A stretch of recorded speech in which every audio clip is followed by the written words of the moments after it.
Kore ke hu whanga tuhenga hi talaka kato e whanua moe lotu. Kai ata mua ke hu whanga atu ai whangamafola, whanga tonu. Me he Kolisi Takuilau, api ko niu ko kai. E mai Ouau Tanaki tuunga ai KATOANGA'I. Kolisi Takuilau ke tau taha ke tau anoa wanima. Whawhitai pe ke o tua e ne ke tau hi tau whanonga.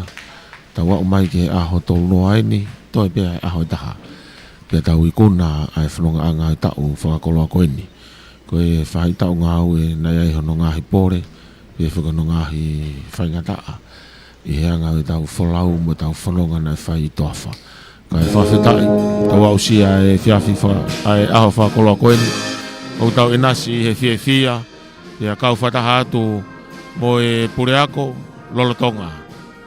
Kai uma ai whanau ako lolotonga i a Kolisi Takuilau. Mono whahoko o e nā Ouau Tanaki tuunga ki e tau whakako wanoa wanima. Tau kei whamalo ia i peoku lako i whiere rei e wharehau o e whanua. Lau maria hou eiki pe are rei mo e tonga kotoa pe. O tau kau whataha i he ngahi polokalama mi he tau reti o Valfitpoinima FM i loto nuku alafa. Pe foki ki he whakau watu e ngahi Ouau whakamafola kotoa pe. Ke inasiai e ngahi whamiri. Ia tolo si ngahi mātua una utatoka pe mei apina. Una mai ki ngahi Ouau whakamafola. Ia ngahi katoanga lalahi ukoko he whanua. Hange ko e katoanga o e SIUPELI KOULA. O e Kolisi Takuilau. Whako i he wikeni. Ai ane kamata mai i he wike kua o si aho wano i a TISEMA. Whakaosi mai ke ahoni. Kakatoi a hoko mai ai aho e nima. Aho no whakahoko e KATOANGA'I. Katoanga mawhana. Katoanga whakawhiawhia. Ongona me he ngahi turiki e wha. I he api ko niu kōkai. Ai kailawaki o e merino mo e whiawhia. He nā wau sia ai tau whakakoloa koeni. Oku kei toka pe ai merino ko ia. I aho nai alo ia i ai tama pirinisi. O e merino i aho ua fulmanima. Pe a whakatolonga mai ai pe ai merino. Pe mo e koloria ke o tua i langi tau potu. Ko e merino ko hifo ia ke kakai uko hoi fua ki ai. Pe a ihene pe he ko talitari lelei. Talitari whiawhia ki mautolu kotoa pe. I he o tongani. I tau reti o Valfitpoinima FM. Kau whataha ma tau live stream. I he tau Broadcom FM 87.5 Broadcasting. Pe foki ki he tau YouTube. Io oku inasia i pea mo mamani furi pe i he whanongoa mohono siofia ai ngahi ata lelei pe ki he ngahi ngā ue o whahoko whangatonu atu me he e tau whamafola. Ko e pongpongini, ko e polokalama whakipare i he Ouau Tanaki tuunga ni a Kolisi Takuilau pe moeola o e ngahi ako i he whenga ngāko e ta uawhi mā wanima. Ko e polokalama no e ahoni, o au kamata, no whanawhanofo e kau whakawhi, pe whoki hangi ko ia ko lorotong hauko i he lorotongani, na ai amanaki, ko e hoko totonu ai hongo fulu ku kamatai ai polokalamani. Pe whoki ki he whanawhanofo o ngā utolu e whanawa ko lorotonga, kau ai pe moe talitari o e whawhi whalanglangi. Ko e polo se sio e kau ngau e Kolisi Takuilau e hoko atu ai pe. Lotu kamata whakauko ia e whata palau turi. Lea talitari e whakauko sia e poate ako whata lole sio lakai. Ripoti whakatau e whakauko ia e pure ako lolotonga matai ka moana wholau mahina.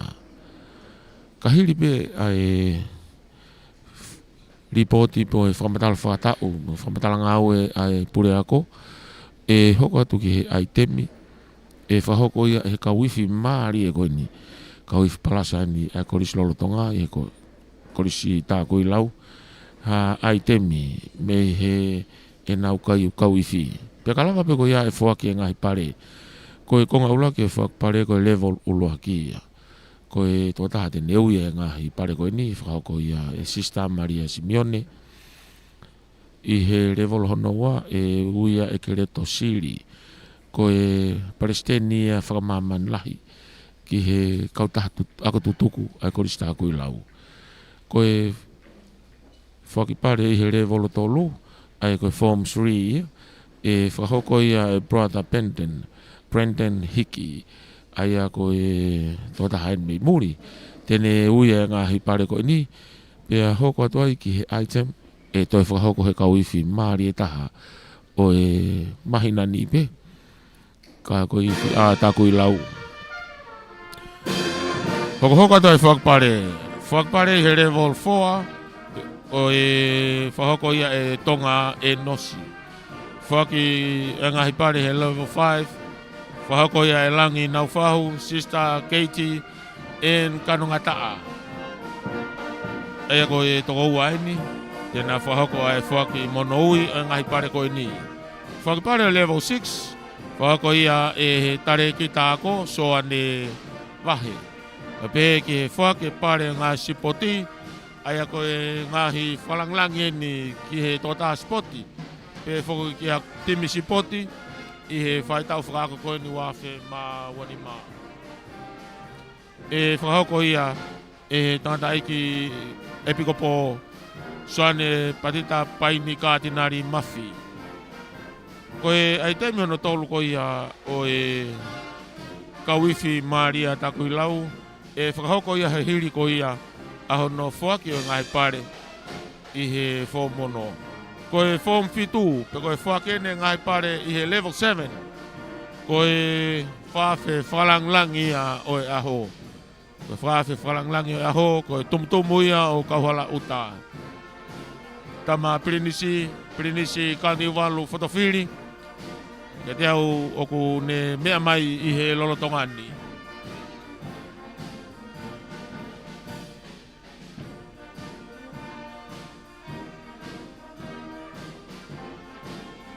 Pea kalava pea e whaki pare, e whakaka pea rea whakamalo he kastafona, ai a koe whakawhi whalanglangi a honi, Pirinisi KALANIUVALU whakawhiri. Hiria e rea whakamalo, whakaka pea tangata iki epikopo, o e taiosisio tonga mo niwe.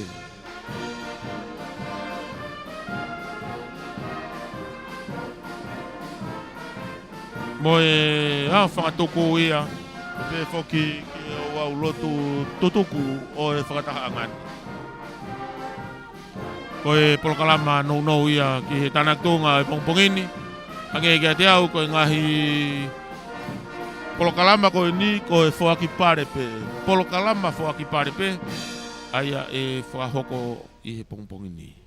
Aia ko tui pe ko e whalanglangi. Pia mohono whaki ngahi pare ko e ni. Aia mahino whaki pongpongini. Ai ngahi tuunga nana o si hanga ki nau tolu o Mākai. Pea koe o wau e pongpongini, ai o ko whenga e ko miti ngā ue ki he nou taha. Wakai atu I he hauani, koe whawhi whalanglangi o e pongpongini, ki he o wau whaki pare, ai Kolisi Takuilau tau a whi māua ni mā. Koe tumutumu o kauhala uta. Pirinisi KALANIUVALU fotofiri. Mea mai ki hono mea anga. O mā hono whare. Taitari ia. E he eiki epikopo. Tai asiso tonga mo niwe.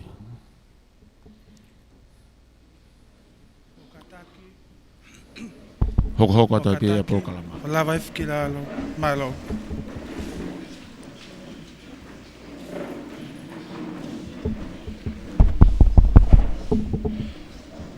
Tapu ki he otua o afio I he taulotolotonga, koe alamaite, mo e au niu o eni kuonga.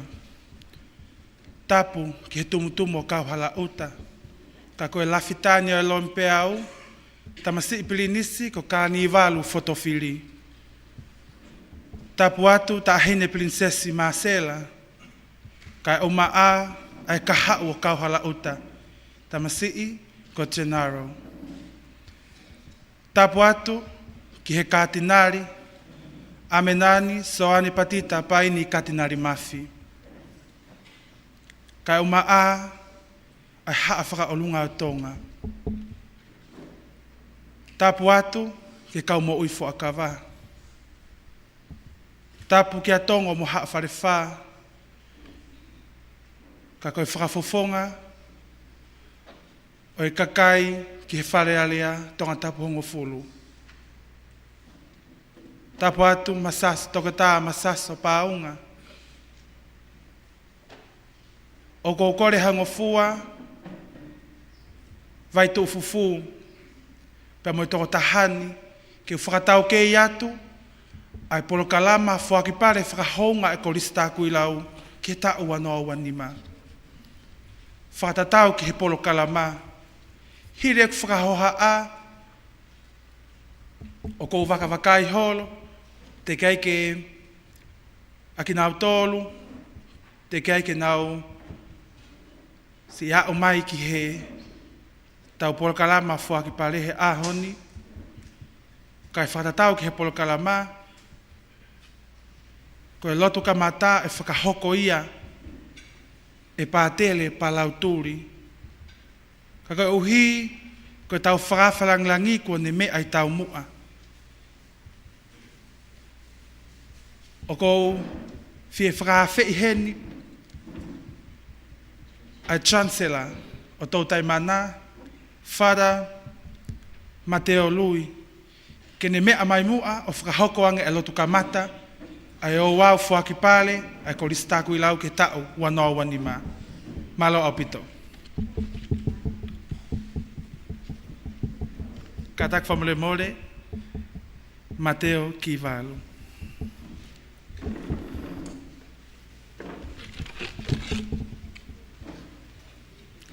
Lotu, eu vou fatamai, malo, melamari maani. Amusia ai.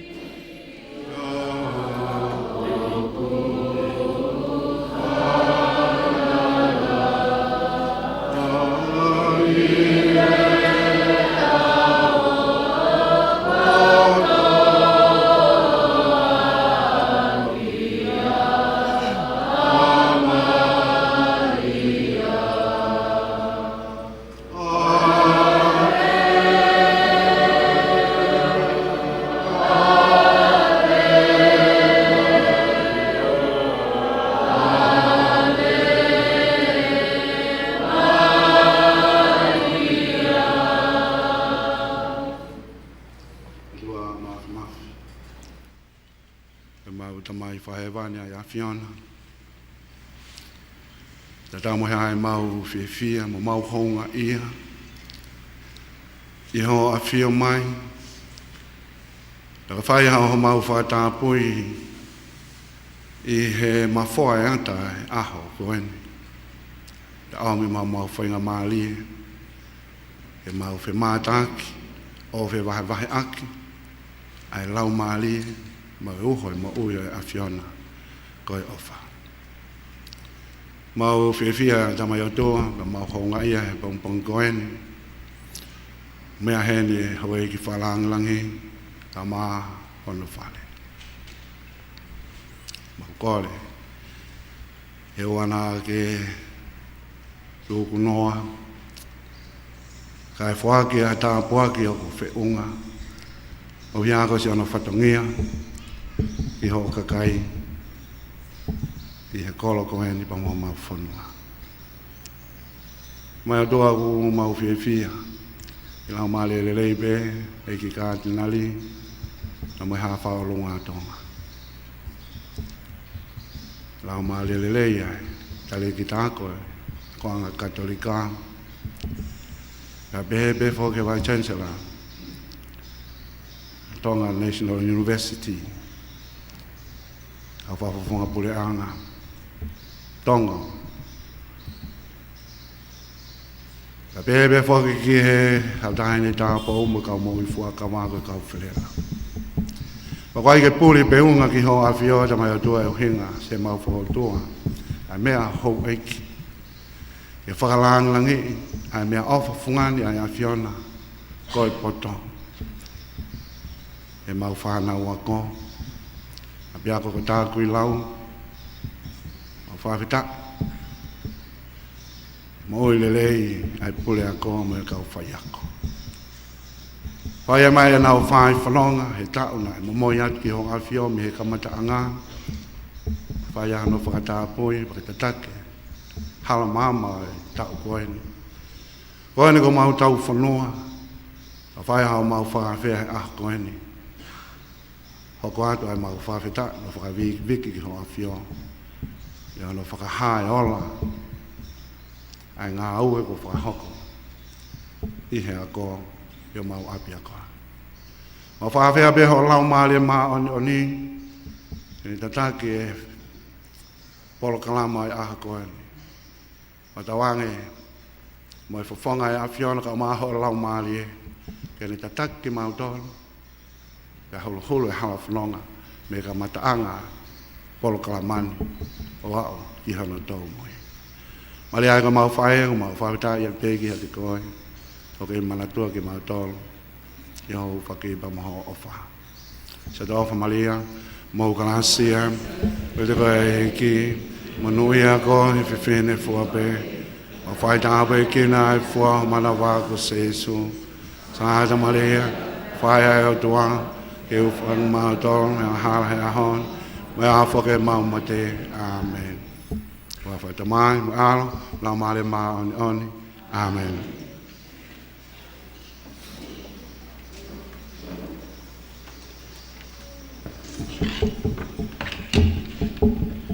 Whakamalo heni ki a pātele Mateo Kivalu, I hono whakahoko a lotu kamata, ai o au whakipare a hako eni.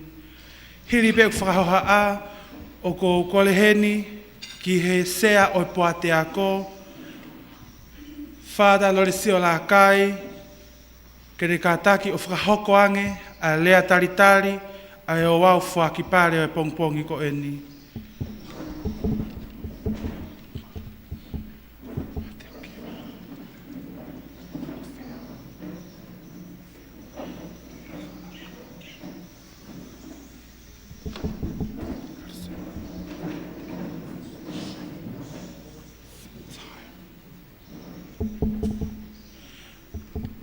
Whawharanglangi ko whakawakai atu, te ki ai peke, te keke mea mai ai sea pote ako, pe ko whie kore whie matamu aheni ki he sea malolo ai PTA a Kolisi Takuilau, ka koe whakafofonga, o e kakai tonga tapu hongo fulu, ki a kaperi lan mata, onapol kaperi lan mata, ke ne lava mai mu a whakahoko ange, ai rea taritari ki he katoanga whakapare whakahounga ai Kolisi Takuilau ke tau anō wani ma. Kore atu ki he Kolisi, paswasi imai e tau rea taritari ki he pongpong ko eni, ona pol, ka peri eri lan mata.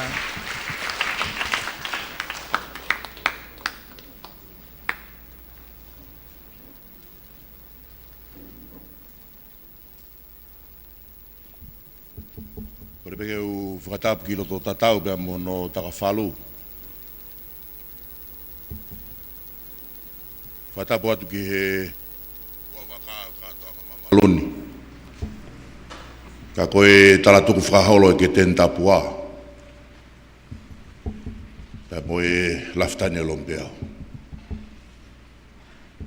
Niska ni walu atu whakawhiri. Tapu atu kuku walu at pai pai, o makao whē, Marcela, a pēki he kahao kawalau ta, sauna lio, lau whiritonga ngal mo tutulu ka ni walu whakawhiri. Whatapatu ki he laftani o ni kalia ta e sisa tonga mo niu e.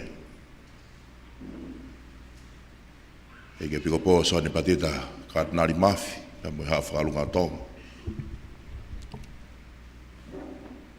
E tapatu wheke ila, pia moho eiki.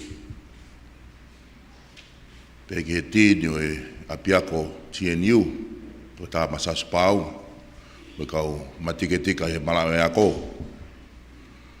Whatapu he tare ki tāko, pa pēki he kau pureako, o e pureako lorotonga, apiko ni kōkai. Whatapatu ki kau tain tāpo ou, o e kau mui fuakawa. Ma tapat malbo, peki a waitu fufu. E whatap ki tau whanau, makatunga e tau heni ahon.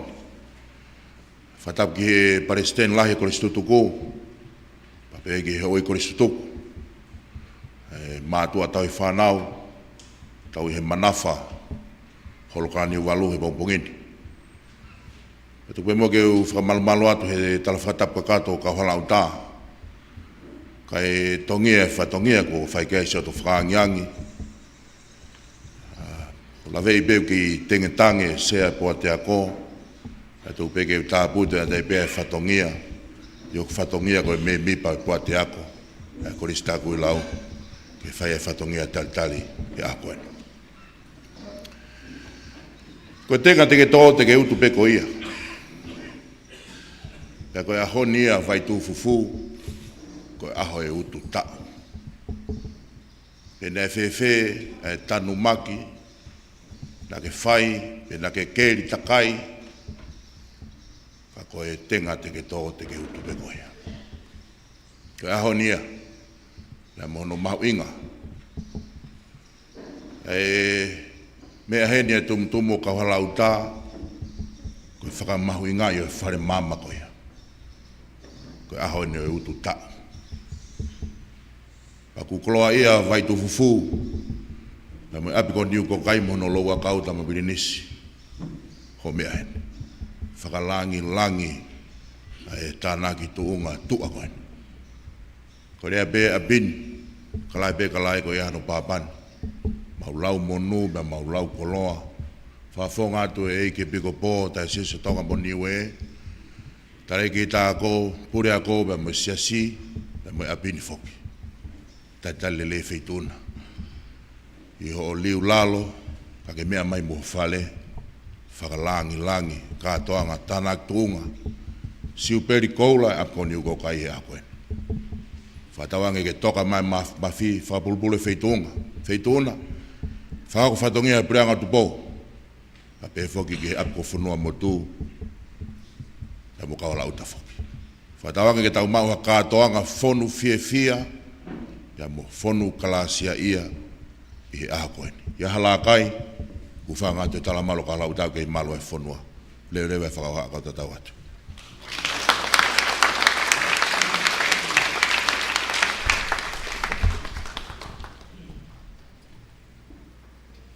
Whakamalo atu ka te koe ona po ka peri lan mata i he tuu he whatongia pia mono tale lei ki tau tolu i he pongpongi whakakoloa koe ni whawharanglangi koe tau whahistoria eni koe sipuleo koe vai ua senturi pia ku tau mo ki taua ki ta whai ha whakamalo i he ofa me taula mahao ata mai hevani whawhetae. O ko whea whahafe i heni, ai pule ako, ai Kolisi Takuilau, mataika whalau mahina, kene lava mai mo, au whakahokoange alipoti whakatau. I heri alipoti whakatau, o ko whahafe i heni, koe aitem whika uluaki ki he pongi ni, koe kawifi ai Kolisi Takuilau. Kore atu ki koe havea, kata ki te utewange ai tau, ai tem whika uluaki, koe hili pe a report whakatau ai pure ako, pe te muhoko maki mautolu, pe a tuk whakatau kei atu, a toi ngai polokalama i pongpongko eni. Kore atu ki he matanga ka ataki, paspasi i mai, pure ako, mataika, whalau mahina.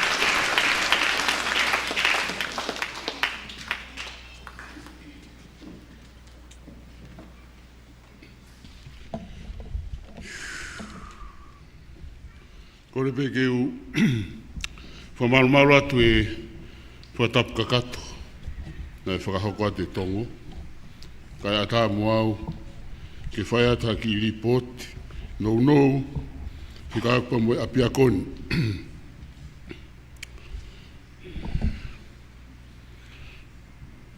Koe apiakoni e kamata, koe ako e aho taunina e kamata e aho waano sanuari i ha whakataha pea mo e tangata e ki kātanari i nuku alofa. Nā e kamata e apia kone a ke kauwhaiako e toko tau noa Pea moe kau ngā ue I tua e toko nima.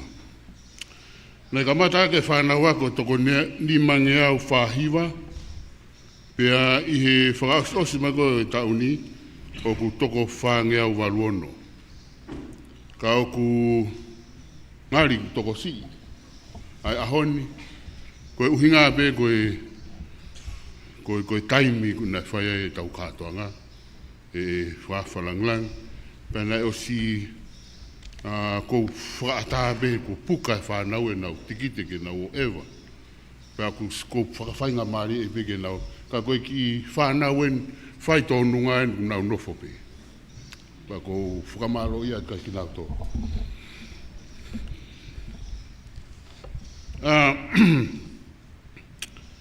Koe unga koe uripoti e whawhalanglang o te me whae ako, ka te u watpeha ki mea si e kufuulahi, pea moha ku whakamaro pe te ulawalawa.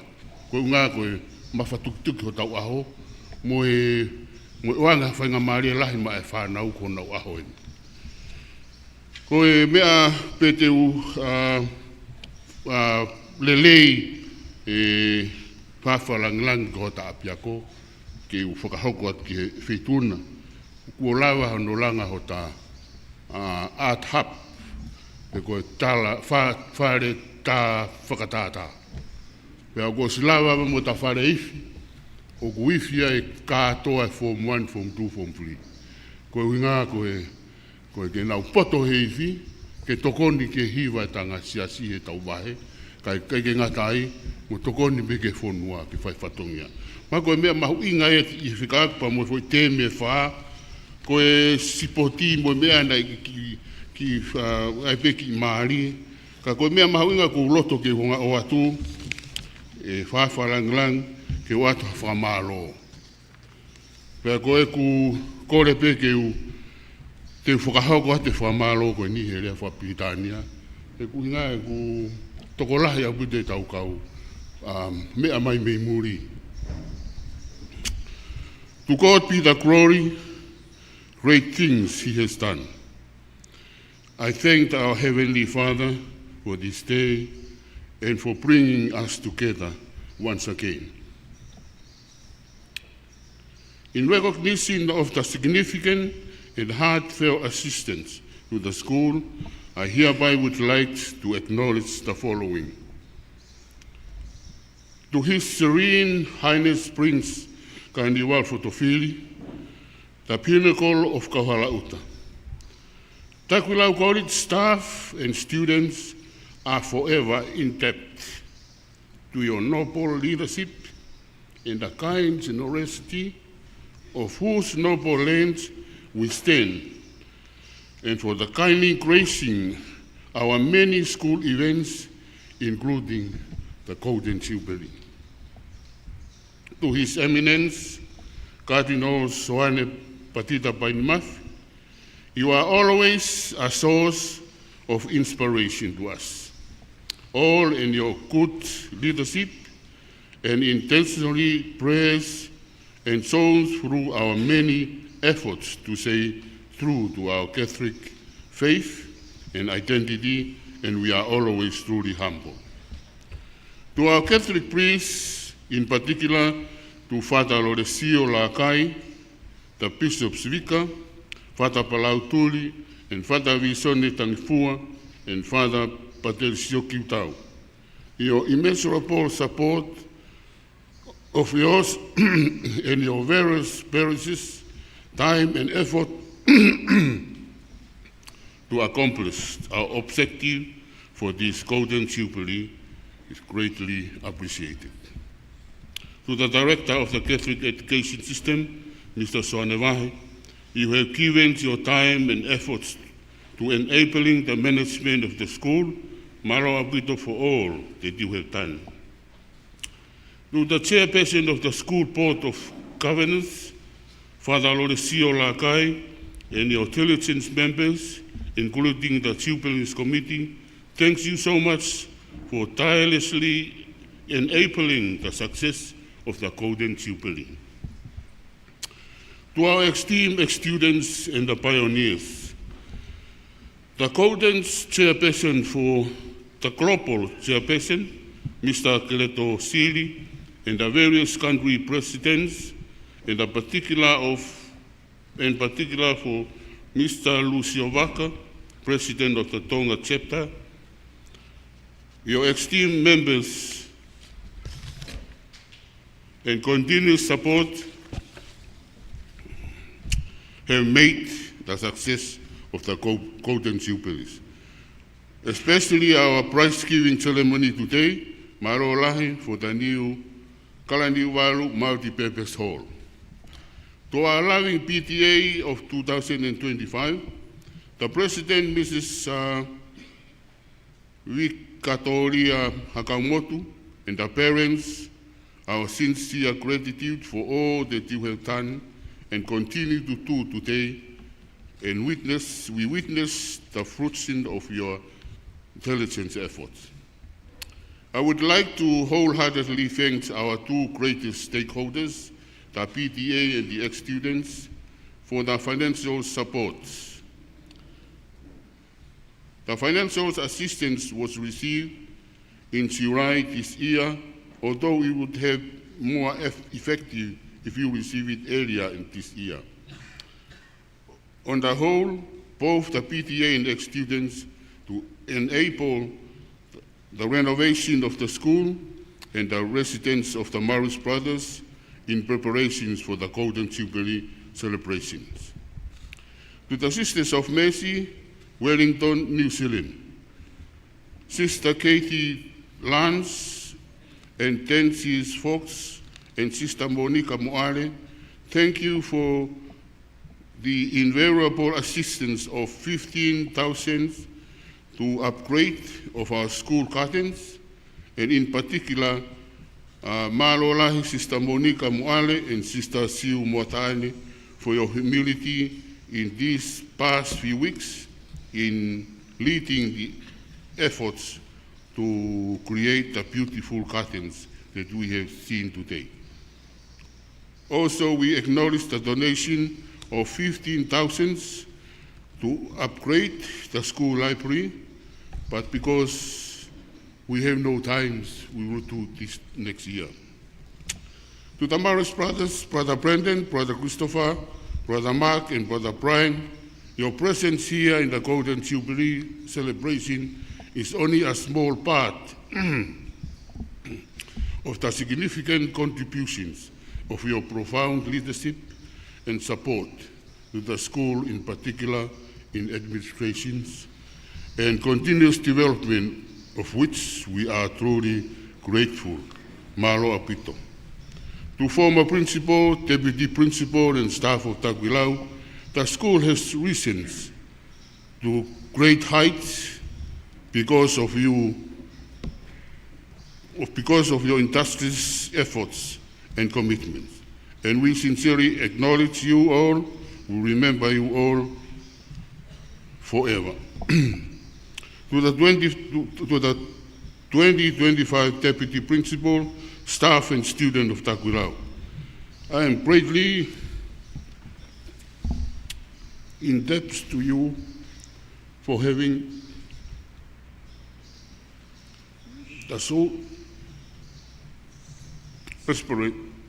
responsibility of not only academia, but also the immense preparation for the Golden Jubilee.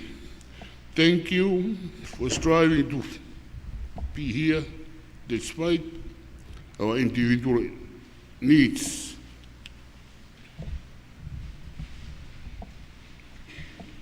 To celebrate the festive season.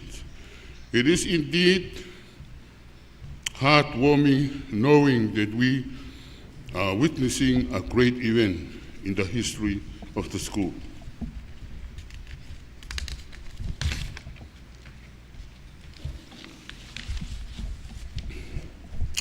Last but not the very least, to the Form 7 student of Takuilau.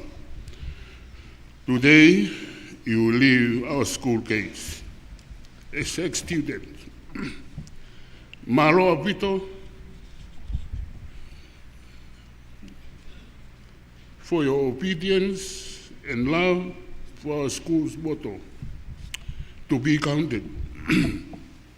Kauhelau. We are the pioneers of the school's golden jubilee and will forever, carrying the legacy, be the school best ambassadors as your journey forth into the bright and wonderful futures. Finally, to one and all here today, distinguished guests and Takuilau Kolisi community, both here and abroad, the Tongatapu School principal, visitors and friends, I thank God for you all, and I sincerely acknowledge your many contributions and love for our school. Please accept our never-ending appreciation and grateful to our Father.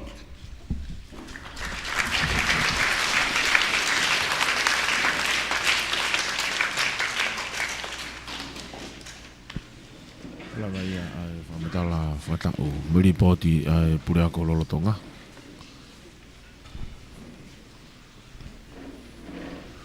Hokatai pēki he item fofunga item me ka uiwhi maari e taha ka uiwhi palasa a Takuilau Paula Loresio me whana uiwhi ako Lolotonga. Hoko atu ai Porokalama e ka hiri ai fofua item koe ni hokatai pēki e fuaki e ngahi pare i he level 1 ki he level tolu. Eko level 1 e whahoko e Sister Maria Simeone. Hake kia te ako ki kulupu hiva ni, ki kuaia ina e ako Lolotonga. Fofua item e ka wifi.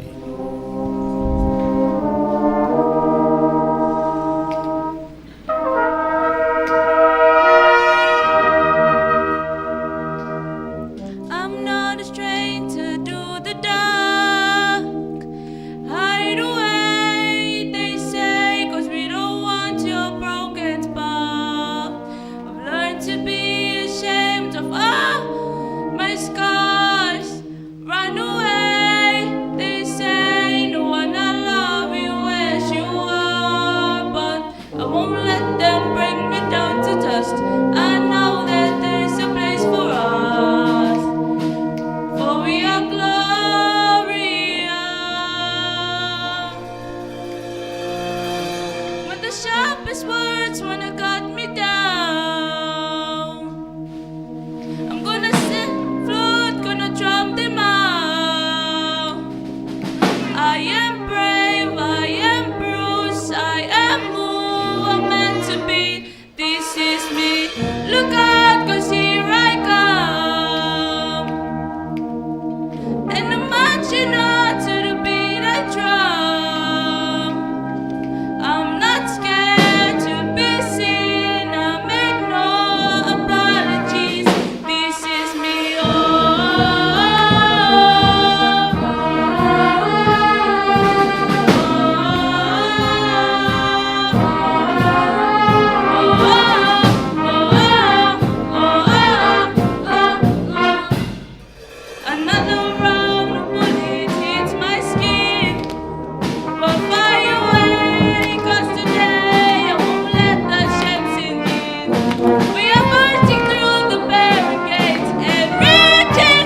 This is Bruce, this is who I'm meant to be, this is me.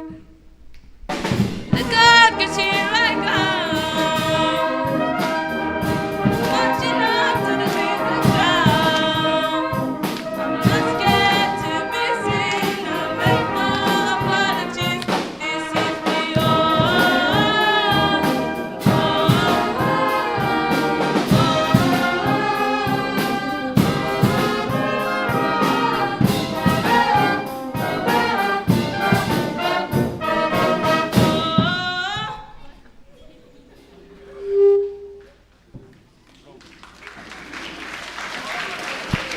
Fuafua aitemia e whanau ako mo e whaiwhi Paula Loresio Whakamalo e atu whoke heni kau ki he iwi. tangata e ki pure ako ko uhi ko e ripoti whakaafo ofa ne te osa no whakahoko kai o maa e kau iwi e Kolisi Takuilau i he item whakaafo ofa ne te osa no whakahoko. Vai tō fufu o kou kore ki tau hoko atu heni ki hono whoaki o ngahi pare whakahounga ki he whanau ako ki he tau wanoa ni ma. Ka te tau uruaki kamata, pia mei he kalasi i ki taha. Ka e kamata atu ia e sisters nā matavesi, pia mei he kalasi, ne whakahingoa, talo pia mei he pureako ko Stani Paulo mahe. Ne iloa aki ko matapā ki hevani, pe ko e gateway to heaven. O kutui e kau filosofia i he ako, o kui kaito tonu ke li aki aki nau tolu, o whi mau tokoni i he loki ako. Ne whakotu a programa ako ko e ni ko Gateway to Heaven. Ki hono ako i makehe a ki nau tolu i he loki ako. Ka gai uhinga ia ki whakamawahe i ki nau tolu me he loki ako ki tu a loki ako. Ka i loki ako pe, ka i he whaunga o kutoi makehe ange. Ko i whakatau mo a pe ki hono whakalakalakai ai longa i whanau ko e ni. Ko i ako kore atuai ki a sisters nā matavesi. Ka taki o mea mai mua, o whakahoko ange ai pare ko ni. Ki mua ia, e kukore atu ki he whanau ako level form 1, ka taki o staimi ke mou i he taumui o e holo ki no whotu mai ki he no whake o ngai pare whakahonga ko ni. Kore atu ki he matanga ka taki paspasi mai ai Gateway to Heaven tamo sisters nā matavesi.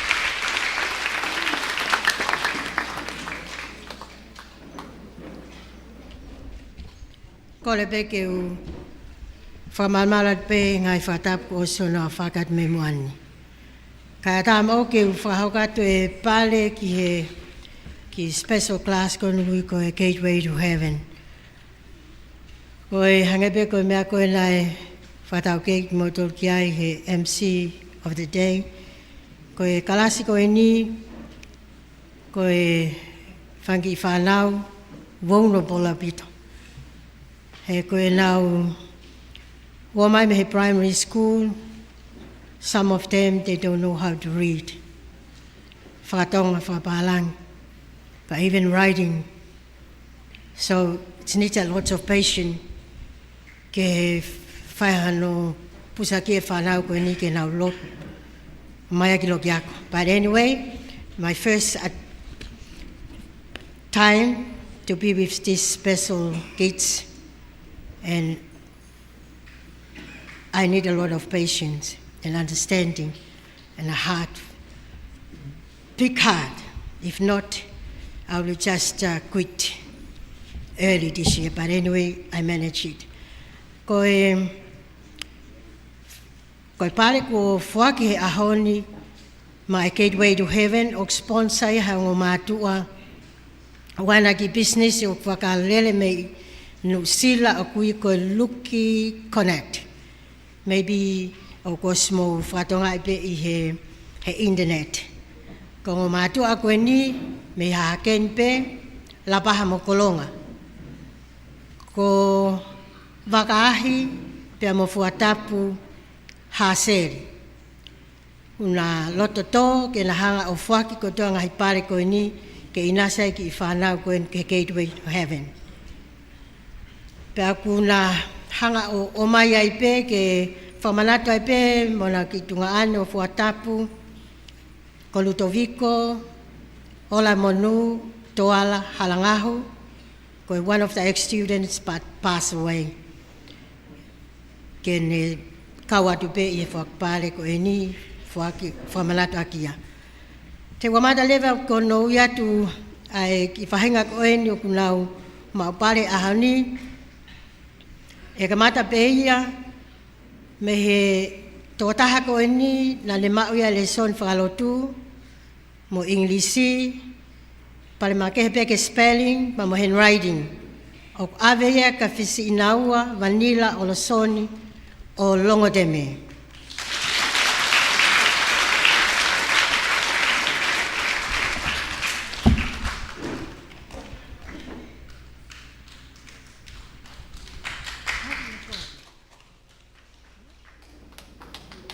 Whamalimola tu Maria Simeone, ke angalelei pe ka ke sifua ke atu e pare ai whanau.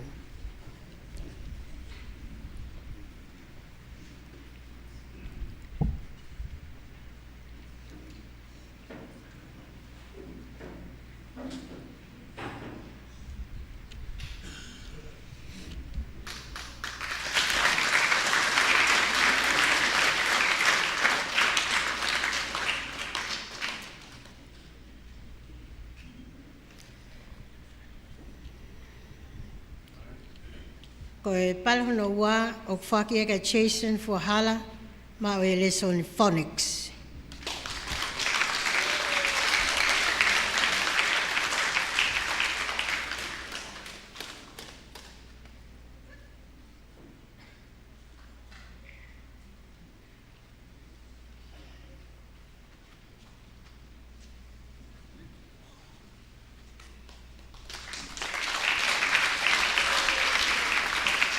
Hoko ki ai ko Francis Halafihi o whaka e pare ki he sai whakalakalaka e ne lautohi whakapapalangi mo whakatonga.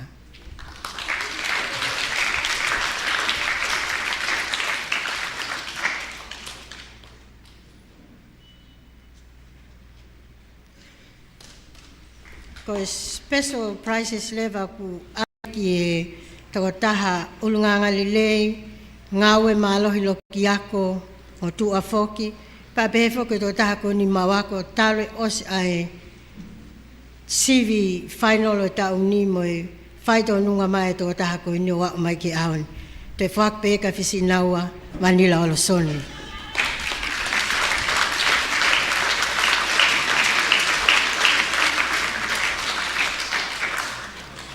Pe aku yai mo e voucher 100 New Zealand dollars ke shopping e tota ko ni e ki business ia ki motua tonga pe i LAPAHA o kui e whalekoloa ko ia ko whakaloto mua. Te vita tonga i LAPAHA.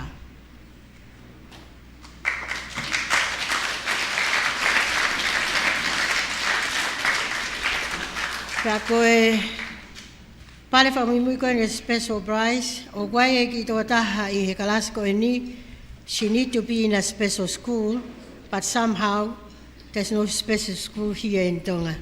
So I took her in, and this little girl have impaired with her eyesight, but her hearing is so effective a bit. Ka koe ne ako ko i loki ako, o kulakang e ne whanongo ia ana he kau normal students o mea. And she learns a lot from there. O whaki e kia Lucila Madavesi.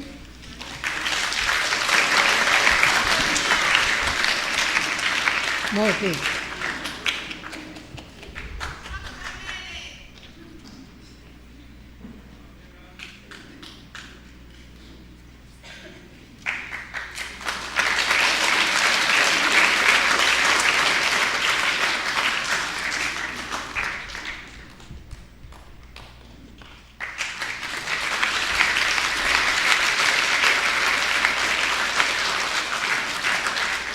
Ko ngara pe ia whakpare mai, Gateway to Heaven, malo.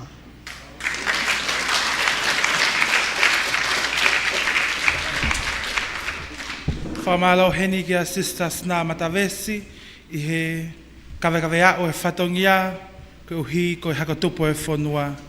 Te tau hoko atu lewa ki hono whaki, ai pare whakahounga kia te kinau tolu, i he levolo ulu aki, ka ki mua ia te whakatau kei atu pe, ki he matanga, mahatau e taha pe, moha sola, pe moha vulangi o kutau lo nuku i he malmalu e whare ko eni. Ko e whaki pare whoki ai ngahi ako katolika, ko tau unu ki he ake ngā fo ou, o ku makehe ai ai ako katolika i he toi ako i he whanuani. O ku whaki pare, whakahounga ki he taha ko toa pe, o ku ako i he ako anga. Ai toko taha o ku ne lavai, ai fo ile soni e taha pe ua, aluai whai ki he fitu. Ko toko taha ko toa pe i he malmalo e whare ko ni, o ku ne ako i he korisi, ko pau, pe ko o ku iai hono pare whakahounga, i he tau ngā ue mo tau wako ko ni. Ko ia ko kore to e kore fia matamu ato ai pe ki tahine ta po o Sister Maria Simeone ko e whai ako mālo pe mo kakau matiketika he ngāue he apini ke to e mea mai mua o whakahoka ngai pare ko e ni ki he whanau wako levolo uluaki. Ko rea tika mo paspasi i mai a levolo uluaki. Malo apito.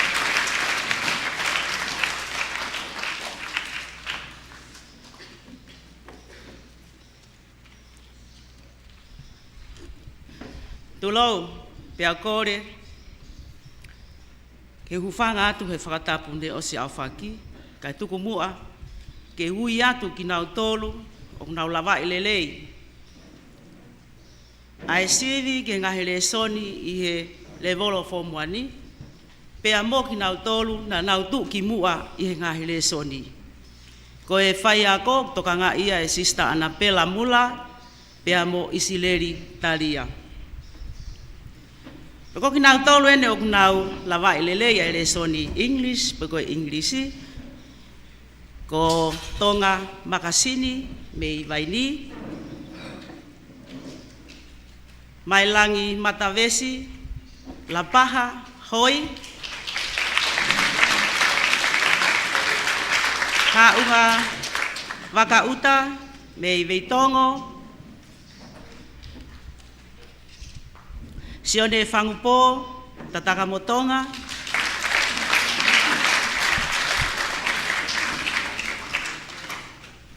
i he lesoni whakalotu, beko e religious education, pea moe lesoni tala o tonga, o ku lawa i lele ia, tō tahakoin ko te vita tōne, me i lawenga tonga. Te ui hoko atu pe ki nau tolu, nau lawai ai lesoni whakalotu mo e lesoni tonga. O ku lawai lele ia e sosafate, uhatafe, i lapaha, mereane luka, me i vaini, lawenga tonga.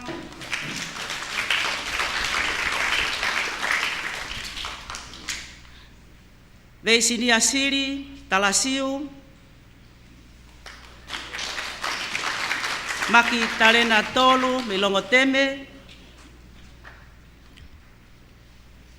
moala wharekaono, me lapaha,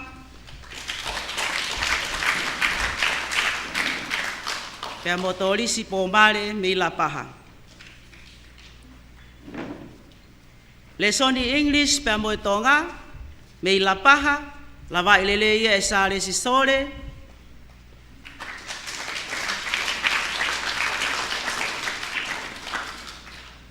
le soni whakalotu, mi tataka motonga, makereta tau whalele, sione anasi, longo teme,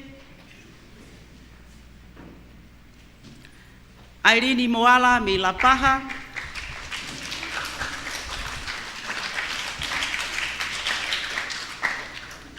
Maria hakaumotu me lapaha,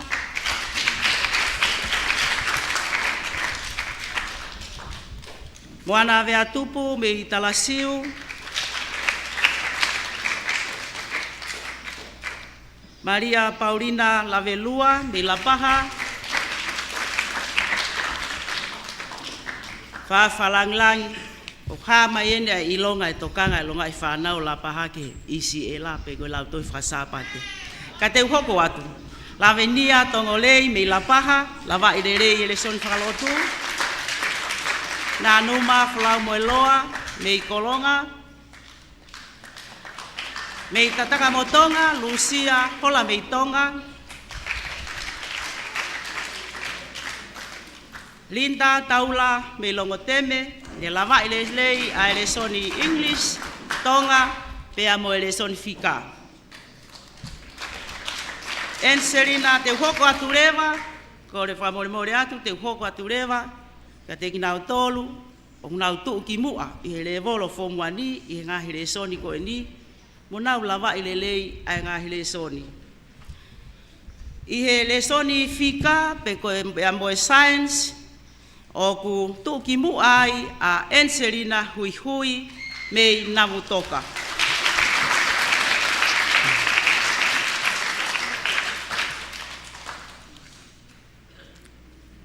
Ko e le soni English, pe pea moe music. Mei lapaha o aveia ki a Lisa Marie Ula. Sponsor ia, mausia, pea tonga tapasere ti tuifua, pea moe kes, moala sisfa, famalo atu.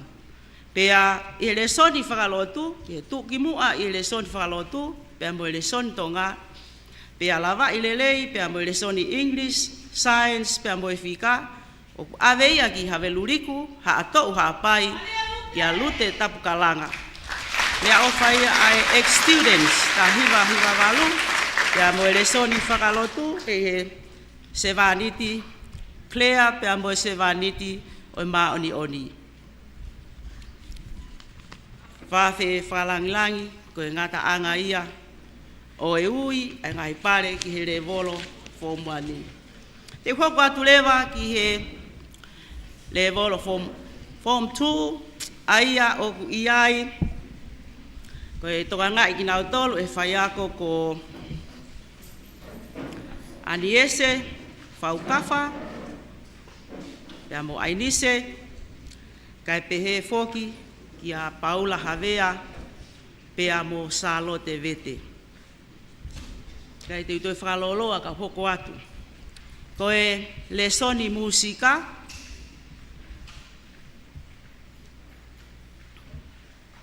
o ku lava i lele ia, pea tu ki mua i he le soni whakalotu, tu ki mua i he tonga, pea pehe ki he le soni science, pea moe fika, o aveia ki haveluriku, lapaha, ha atou, ha apai, pea mo uvea, ki a Serena Sakopo Atana.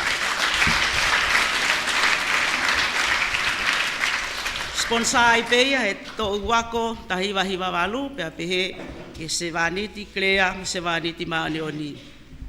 Ko e tu ki mua i he le soni music. Pea lava lele i le soni whakalotu, tonga science pea moe fika, o aveia ki lapaha, ki a Lucia taula,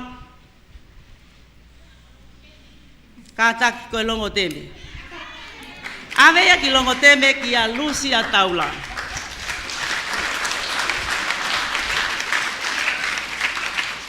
Te hoko atu rewa ki nau tolu o nau lava i lelei a ngahi le soni, i le soni whakalotu, pea moe music, pea moe tonga, science, pea moe inglisi, lapaha ki a le moto pani.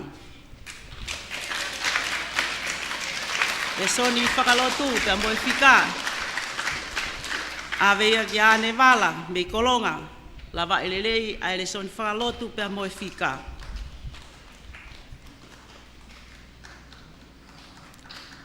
Le soni whakalotu mo tonga, science, fika mo inglisi, aveia ki haveluriku, lapaha ki a Tomasi Siri, lava i lelei a ngai le soni ko eni.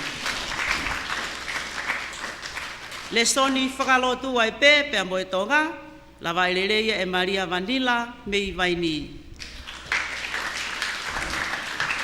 Le soni whakalotu, lava i lelei me le anatoke mei lapaha.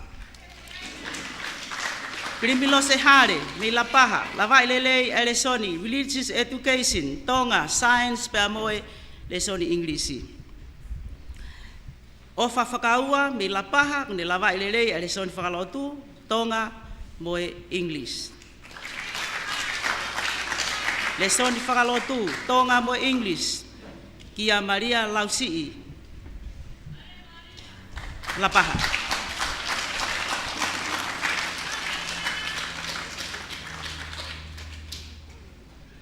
Le soni whakalotu, pe mo e music, tonga, science, mo e fika, English.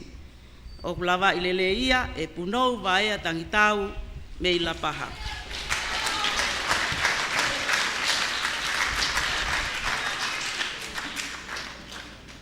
Le son whakalotu, senturi pailate o lapaha, lawa ilele le son whakalotu.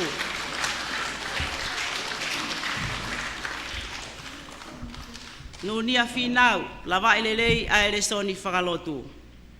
I ele soni whakalotu, tonga mo science mo English, o ku lawa ilereia e Faustina Ula.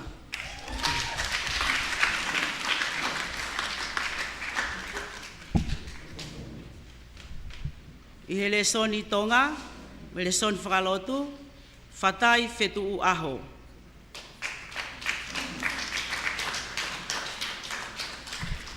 Le soni music, lawa ileleia e tuina me sake. Ko e tonga, lawa ileleia e taki e kina loto ahea. Me te ui atu rewa hoko atu akinau tolu o nau lawa ileleia e le son tonga. E le no atu akalau, fineasi kawa e fiafi, lolomani angitoa, James Vinau, Aliria Makasini, e tuini me sake, le soni science pe amo English, la vai le anaika malani. Le soni English, oku lava ilere e sione moala.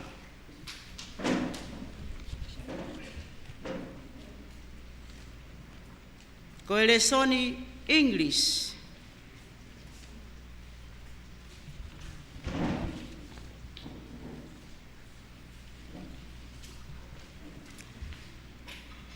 mo kata fa more ko ngata anga ia oe le soni ki he le volo form 2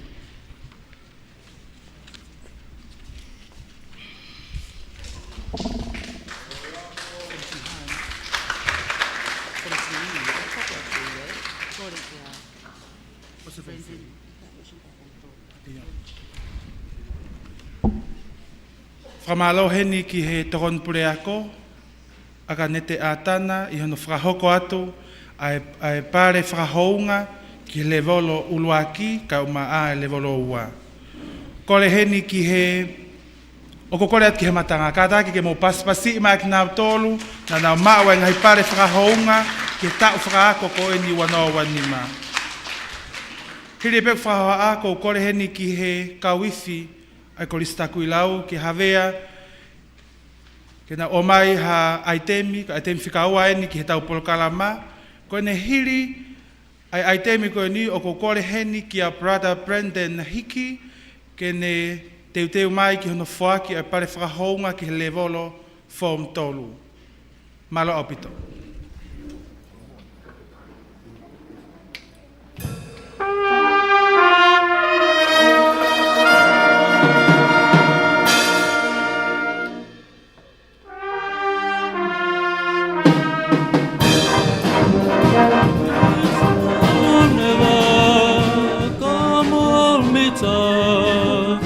Kiss me, my darling, be mine tonight.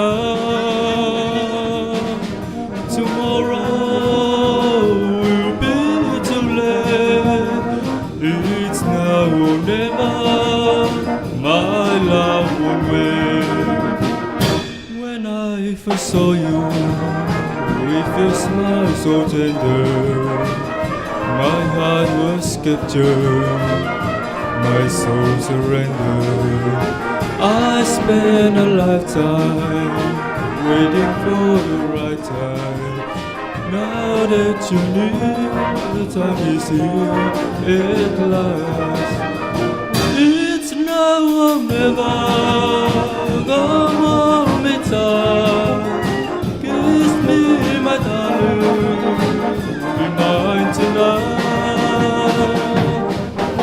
Tomorrow will too late. It's now or never. My love will wait. Just like a willow, we will cry an ocean if we lost true love and sweet devotion. Your lips excite me, let your arms invite me. For who knows when we'll meet again this way. It's now or never. Come home, me time. Kiss me, my darling, be mine tonight. Tomorrow will be too late. It's now or never. My love won't wait. It's now or never. My love won't wait. It's now or never.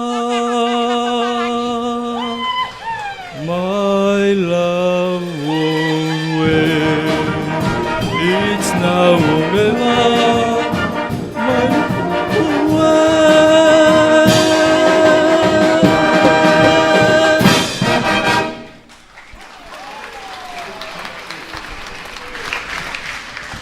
Ko malo atu heni ka te koe hawea ka umae ka uife kolisi, ko uhi koe ai ten whakafo ofa na tau tuk osi hono whanongoa. Vai tu fufu o ko kore heni, ke omi hangofua, ke toi whakahoko atu, ai pare whakahonga ka te kinau tolu i he lewa lo fom tolu. Pea whakahoko atu ia, e tokon pure, a ka nete ātana, pea ko kore heni ke a brother Brandon Hiki. Ka taki, ka ke lava mai mua, ki hono whuaki ange angahe pare ko eni. Ko rea ke mo paspasi i mai, whanawa ko lewa lo fom tolu, ka uma a brother Brandon Hiki. Maloa pito.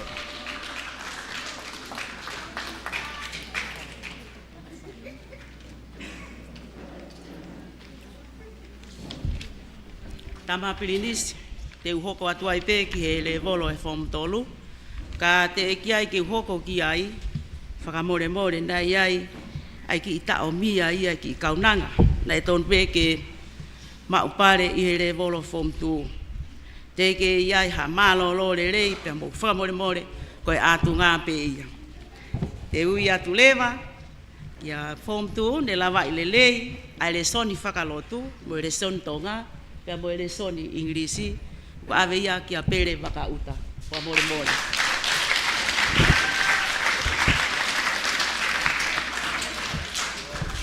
Ko e sponsor katoa o e ngahi pare na e ui atu, i he le volo form 1 pea mo e form 2, ko e ako lolotonga pea mo e PTA, pehe ki a makalanga hiva siri me inusila mo e family. Ka te uhoko atu ki he le volo o e whom tolu.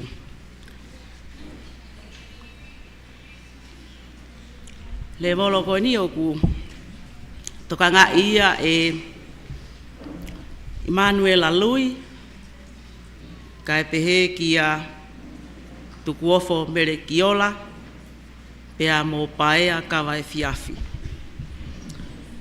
Te ukamata i he le soni tonga, pea mo e le soni whakalotu. Lawa i le lei, aveka Camilo Manu, me LAPAHA. Tonga mo e le soni whakalotu, Malakai vai tohi. Le soni whakalotu, Maria Mafire o me niu toua. Leslie Wharekaono, me LAPAHA, mo unga one, haapai, lawa i le lei, e le soni whakalotu.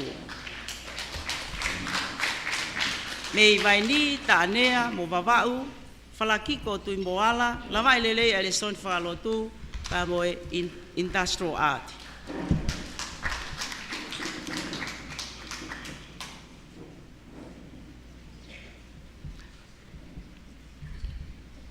Industrial art, le son whakalotu, mei kolonga, lawa i lelei a Sebastiano Langi.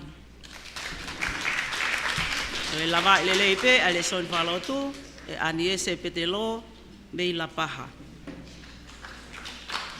Fui lupe manu haapai mei holonga lapaha, lava i lelei a le soni whakalotu.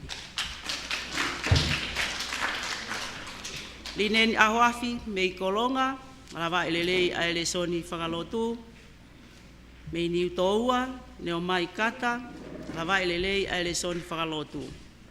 Mei holonga tu tone whiloaki, lava i lelei a le soni whakalotu. Mei longo teme, mea Maria Tavake, lava i lelei a le soni whakalotu.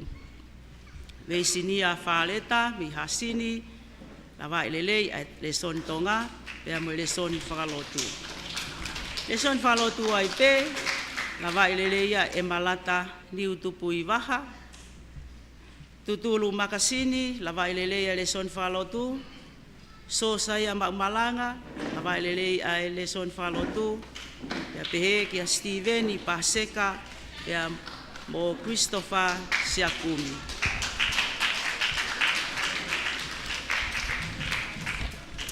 Lava i lelei a le soni economics, Sela Mafi. Home economics, Nehusita Mafileo. Le soni industrial art, Temien Mahanga. Industrial art, me hasini, lava i lelei a so se fo ofa. I le soni whalotu mo music, me lapaha, me le ana waisere, kamo mora. I le soni whalotu, kia mo fika, me holonga, waveia kia ofa talanoa.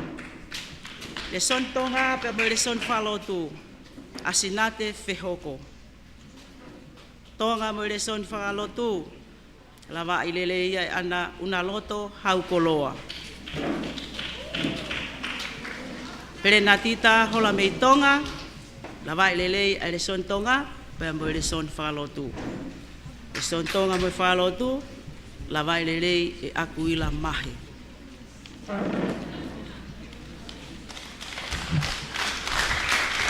Le sieri unu, tonga pea mo le son whalotu. Peni la pai, le son tonga pea mo le son whalotu. Viriami po uhila, tonga pea mo le son whalotu. I le soni whalotu pea mo le soni science pea mo tonga. Lava i lele ia e tike tākau. Mei lapaha, mere tāufa, lava i lele ai le soni sainisi, le son whalotu, pea peheki le soni fika. Mere kiu, lava i lele le son sio kalafi, tonga pea moe le soni whalotu. Muri malu pili sonu, lava i lele ai tonga, le son whalotu, pea moe le soni fika. Mere fisi, lava i lele ai tonga, le son whalotu, pea moe le soni economics. Sione taufalere, tonga, le son whalotu, pea moe le soni industrial arts.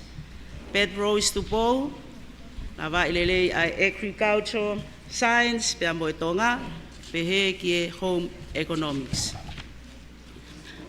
Hoko atu ai pe, ki lava lele ai ngahi le soni, Suanita Kiu, me lapaha, le son whalotu, science, computing and ICT, pea moe tonga. Le son whalotu, science, English, tonga, lava i lele ai Angelina Halafihi. Brenton Fungavaka, le son whalotu, science, English, pea moe tonga, pea moe le soni industrial art. Viri Lausi, me lapaha, tataka mo tonga, lava i lele ai le son whalotu, science, English, computer, pea moe tonga, pea moe industrial art. Ke satu uta, lava i lele ai le son whalotu, science, English, computer, pea moe tonga. Li feini paea, lava i lele ai le son whalotu, science, English, pea moe tau sio kalafi moe tonga. Cecilia Lembeki, le soni whalotu, science, English, history, pea moe tonga. Lava i lele ai le soni whakalotu, science, le soni English, computing and ICT, pea moe tonga, a veia ka Jena Manuha Apai. Gina Manuha Apai. Lesson falotu, science, siokalafi, computer, mo historia, lava ileleia, e nā moe pasa.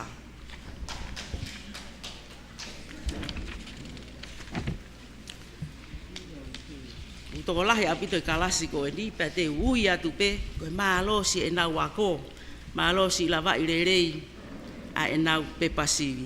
Mei hapai, kotu hapai, vai ni, whepaki halai whonua, lava ilelei lesson falotu, science, lesson Englisi, computing and ICT, siokalafi pe moe tonga.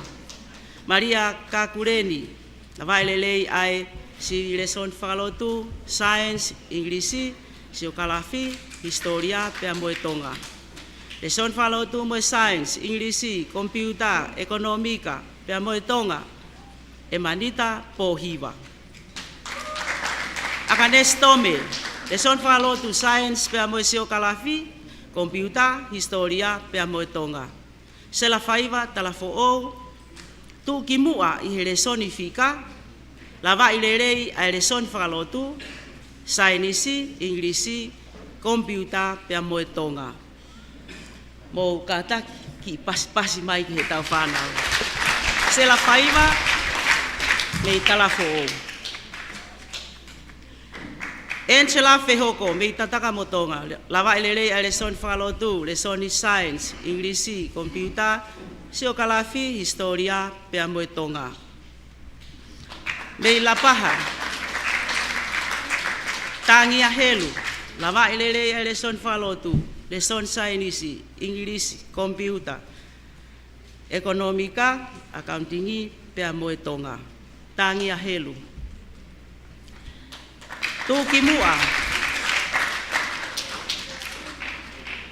Tukimua i he lesson sainisi, mei vaini mere huakau, pia moe lava ilelei, lesson falotu, lesson sainisi, inglisi, computing and ICT, mathematics, pia moe tonga.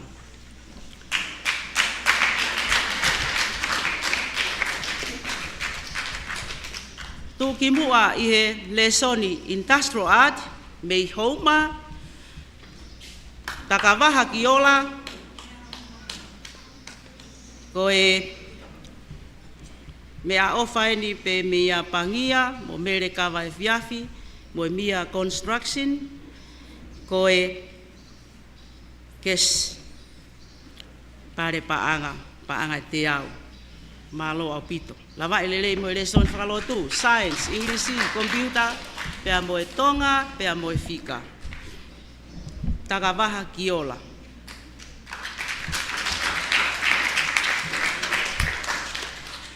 Mei lapaha ni wa fo'ou, vai sio ala tu, lava ilele lesson whakalotu, lesson science, Englisi, computer, ICT, pea mo e ICT, sio kalafi, historia, pea mo e tonga.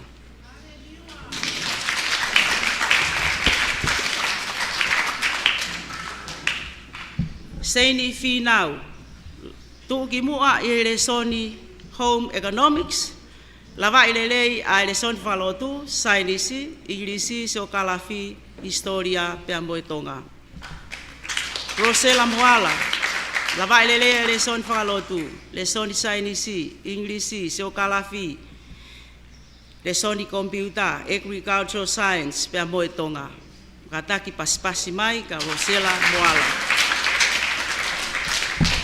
Ka fo'ou wakauta, o kune lava ilelei a lesson whakalotu, lesson sainisi, Englisi, computer, ekonomika, accountingi, pea moe tonga.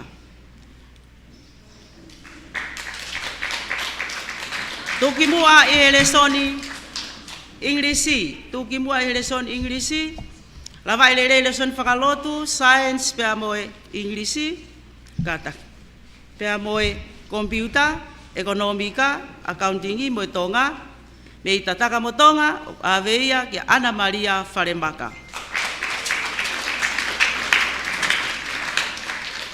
Lesson whakalotu, sainisi, Englisi, computer, fika moe tonga, lava ilelei e ofa malani, pea moe tukimua i lessoni siokalafi, pea moe historia, ofa malani. LAPAHA KOULA. Tuki mua i le son whakalotu. Agriculture. Lava i lelei ai sainisi mo inglisi si o kalafi, kompiuta, pia mo i le soni eki, mo i tonga, ku aveia ki a taria po hiva. Lea ofa i le son whalotu, pia me ex-student ta hiva walu. Tuki mua i le son kompiuta, ekonomika, tonga, pia mo e accounting, aveia ki a arepate so akai, o LAPAHA, lava i le soni, whakalotu, sailisi, inglisi, ekonomika, moifika. O le soni economics, o e sponsor ia e mori, liku i fo leone, ko e whaiako tutuku, pia mo e whaiako ki he iwi, ko e mea ofa e whanau, whamanatu, i e SIUPELI, ai tangata eiki ko eni. Pea, nau tolu, nau sponsor, ai ngahi le soni ko eni, ko e ako lolotonga, pea mo e PTA, pehe ki a makalanga hiwa siri, me inusila, mo e family.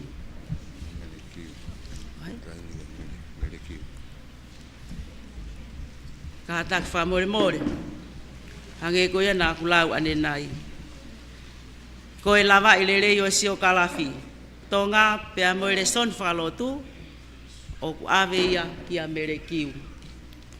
Whawhalanglangi, ko e ngata anga ia o e whahoko atu e whatongia ki he tau whanau, mi le volo taha ki he tolu malo au pito.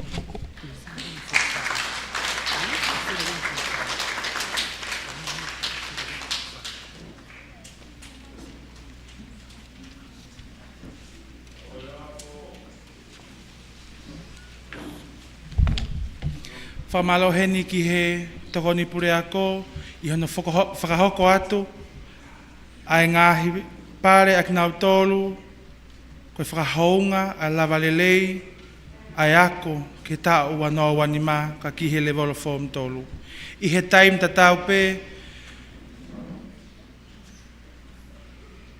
vai tu fufu, o kokole heni ki whakahoko atu ai pe, ai ngahi pare whakahounga ki he level of form wha.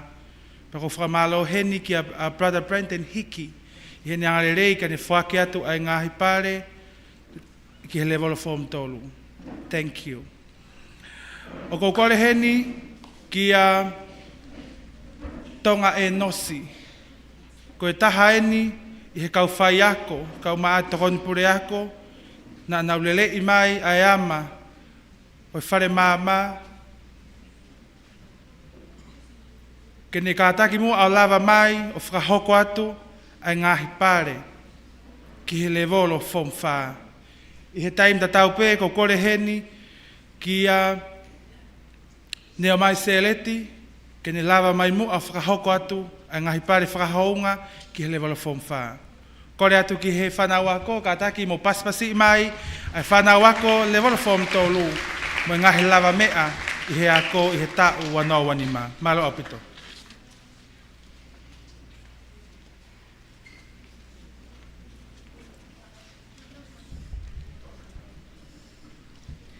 Ko ki nāu tolu eni, ko nāu lawa i lelei, ai pēsete ni manoa, pea moe maalunga taha, outstanding, i he ngahi le soni i he level o Form 5.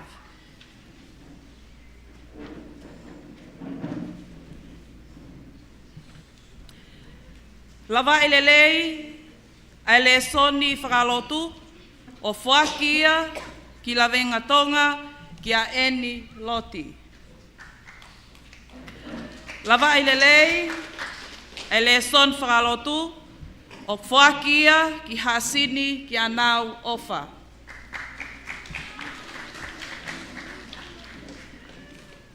Lava i lelei, e le soni lea whakatonga,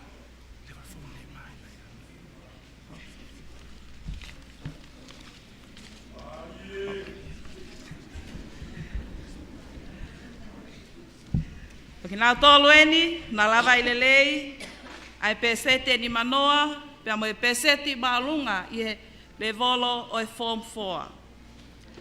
Lava ilelei a le son tonga o whakia ki lapaha ki a lo hangale waisele.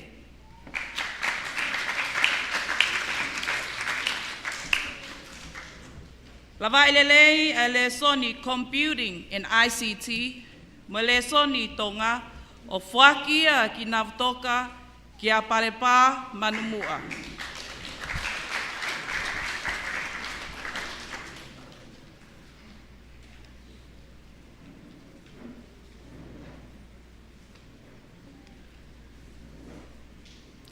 Lava ilelei a le soni computing and ICT o whakia ki ta taumotonga ki a lute loto a hea.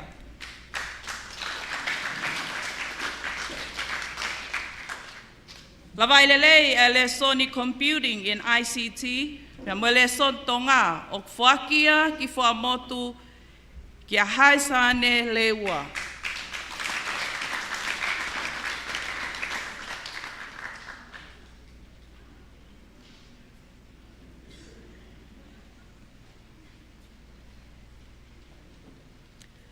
Lava ilelei a le soni agriculture o whakia ki longoteme ki a viliami halai whanua. Lava ilelei a le soni economics o whakia ki talasiu ki ala ofa whehoko.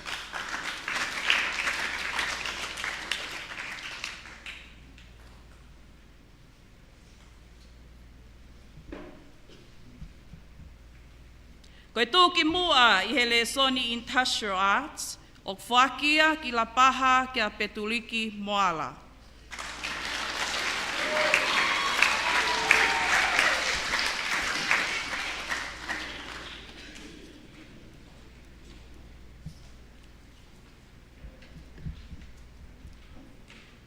Lava ilelei a le soni industrial arts mo le son tonga o whakia ki LAPAHA ki a Pānuwe Uhatafe.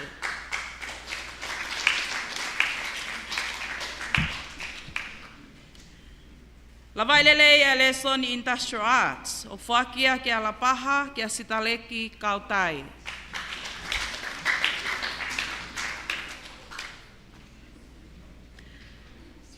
Lava ilelei a le soni computing in agriculture o whakia ki la vengatonga ki a Kalasia Songo Imoli.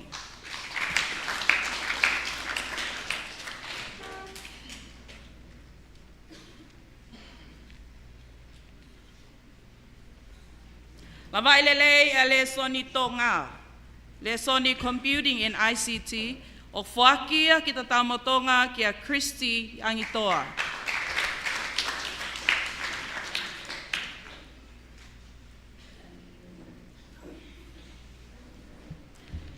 Lava ilelei e le soni whakalotu, pia mo le son tonga, o whakia ki kolonga ki a ungatea wala.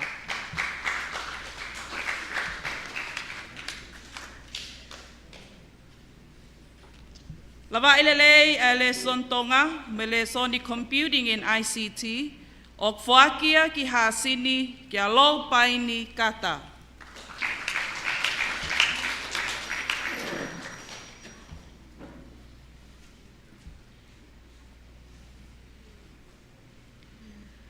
Lava ilelei e le son tonga, le soni geography, pia mo le soni history, o whakia ki Navutoka ki a Kristina Tonga.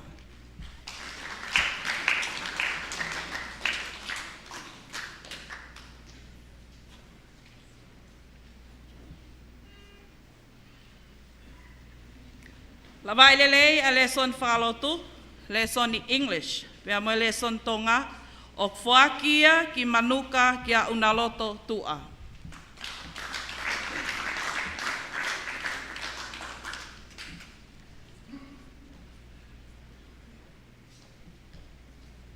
Lava ilelei e le soni English, le son tonga, pia mo le soni economics, o whakia ki haveluliku ki a Whokikovi Pulu.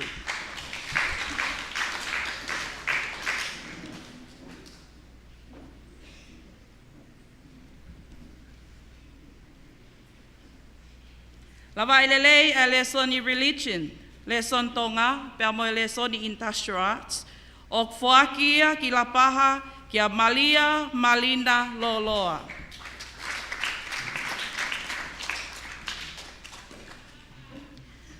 Lava ilelei e lesson i religion, lesson tonga, pea moe industrial arts, whakia ki haveluliku kia Soane Sole.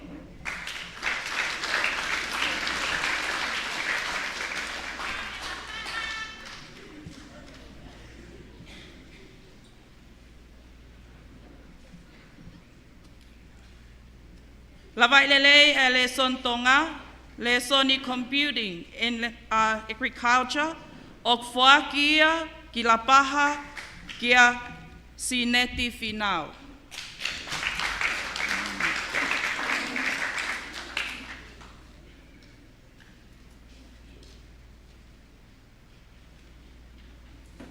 Lava ilelei e lesson tonga, computing in ICT, agriculture, o whakia ki Lapaha kia Whalauhola Sili.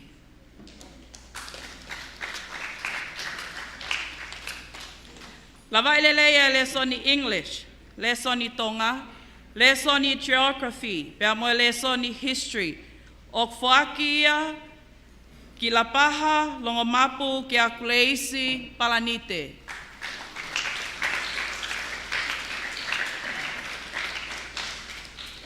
Lava ilelei e lesson i English, lesson tonga, science, pea moe geography, o whakia ki Manuka kia Anamafi.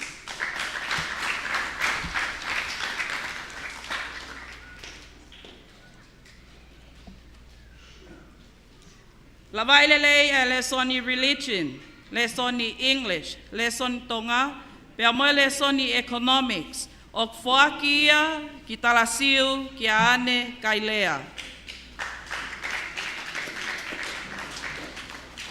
Lava ilelei e lesson whakalotu, lesson i English, lesson i tonga, pea moe economics, o whakia ki Fuamotu, pea moe Lapaha, kia whawhitu whalekaono.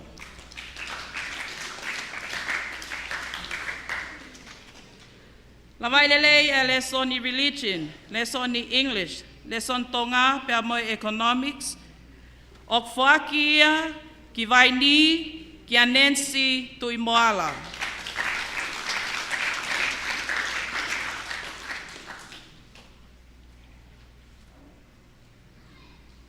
Lava ilelei e lesson i religion, lesson i English, lesson tonga, pea moe economics, o whakia ki te taumotonga pea moholonga ki a kolotita i la iu.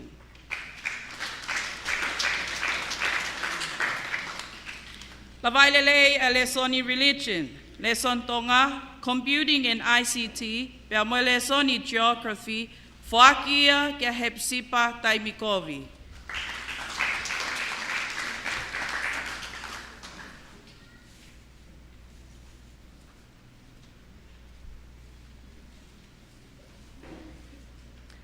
Lava ilelei e lesson i religion, lesson tonga, computing, ICT, pea moe geography. O whakia ki Vaini pea mo Lapaha ki a maha hakaumotu.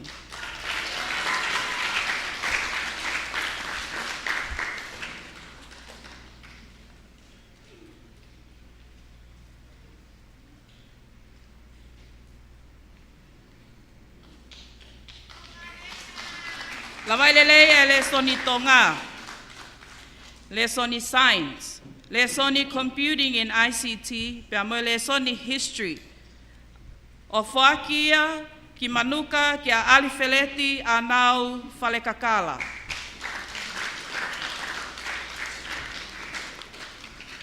Lava ilelei e lesson i religion, English, tonga, computing and ICT, pea moe industrial arts, o whakia ki Kolonga ki a Sione Pulu.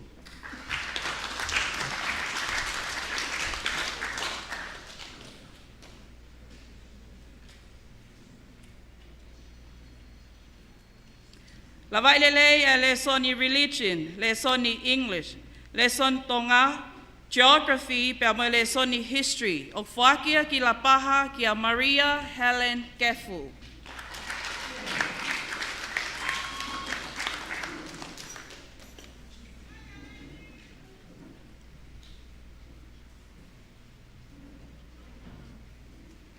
Lavailele a lesoni religion, lesoni English, leson tonga, computing and ICT, pea mo lesoni economics, o fuakia ki lapaha ki a merini whalekao no.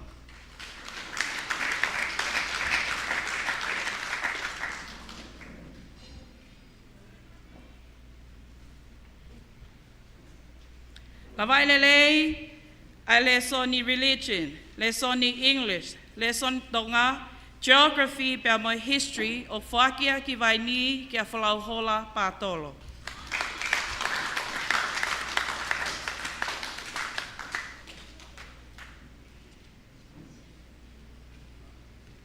Lavailele e lesoni religion, lesoni English, lesoni tonga, geography pea mo history o whakia ki la venga tonga ki a whiripa tautoa a.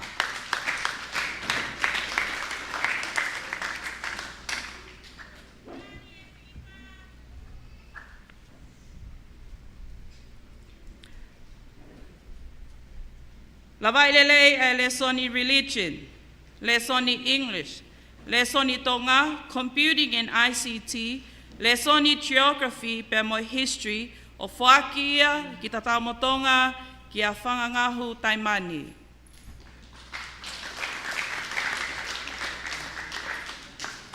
Lavailele e lesoni religion, lesoni English, leson tonga, computing and ICT, lesoni geography mo history o whaki ki whamotu ki a moana afu.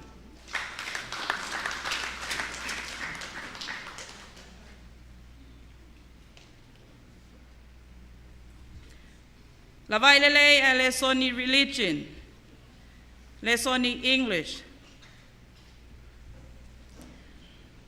lesoni tonga, science, computing and ICT, geography and history o whakia ki whātumu ki a Anapela Mafi.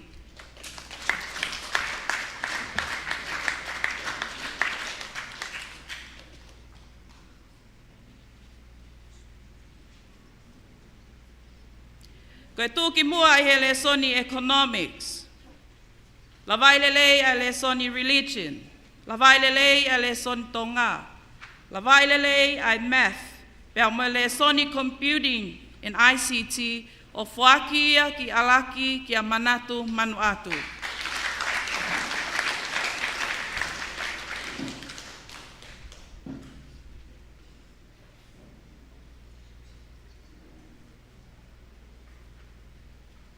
Koe tūki mua I he lesoni math, lavailele a lesoni English, lavailele a lesoni tonga, lavailele a lesoni science, computing and ICT, pea mo economics. O whakia ki tatamotonga ki a lavinia siulanga pō.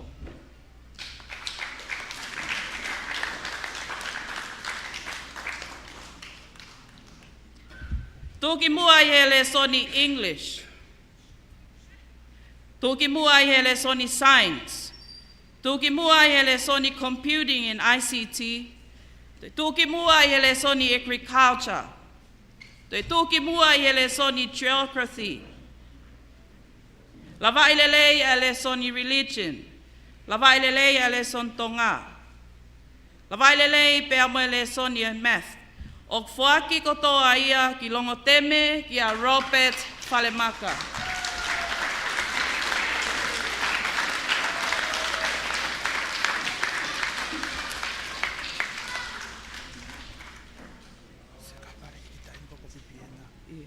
Lavailele e le sontonga, o whakia ki LAPAHA ki a pipiena whakaahi.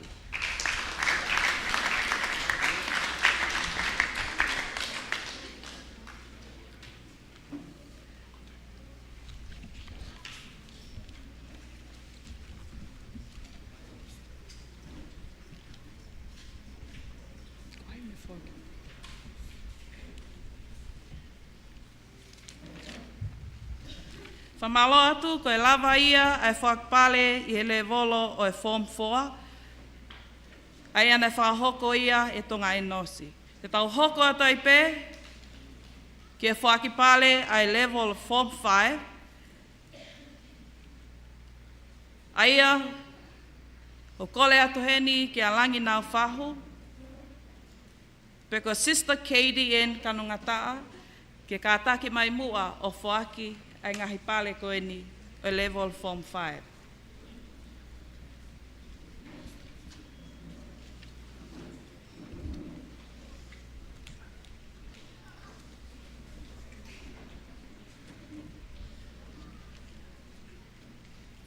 Ko ki nau tolu eni, ko nau lawai lelei, ai le ngahi le soni, o vai e peseti eni manoa, pea mo e peseti malunga i he le volo o form 5. Lawai lelei ai le soni religion, o fuakia ki la venga tonga ki a eni loti.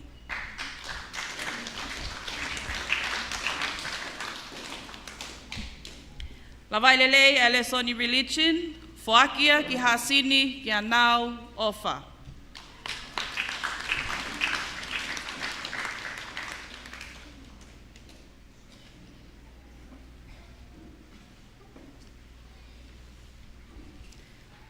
Lawai lelei a le son lea whatonga, o whaki a ki nukuleka ki a Apolosi liu.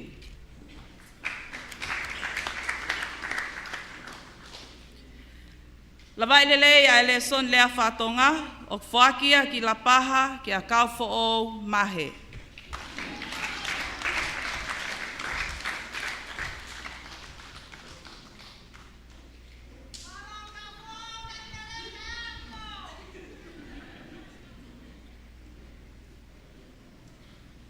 Lawai lelei a le son lea whatonga, o whakia ki tarasiu ki a soane ai nuu.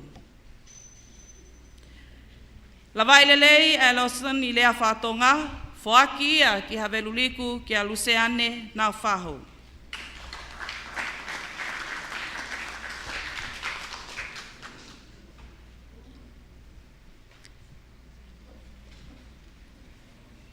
Lawai lelei a le son lea whatonga, whakia ki hasini ki a whono ki moana filo.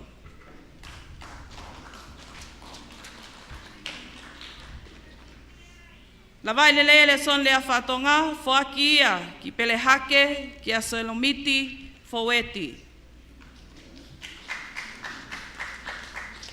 Lawai lelei a le son industrial arts, o whakia ki LAPAHA ki a Taulango Pontini.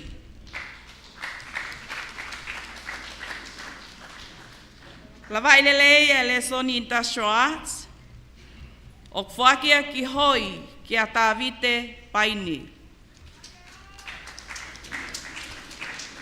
Lawai lelei a le soni industrial arts, whakia ki LAPAHA ki a SIUPELI Lanumata.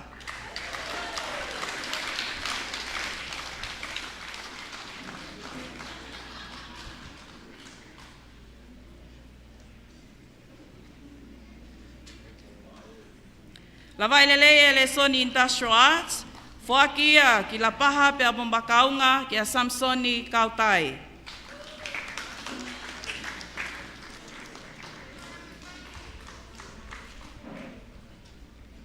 Lawai lelei e le soni industrial arts, whakia ki Fiji ki a Gerald Kavetani. Lawai lelei e le soni industrial arts, whakia ki LAPAHA ki a Pelenato Papa.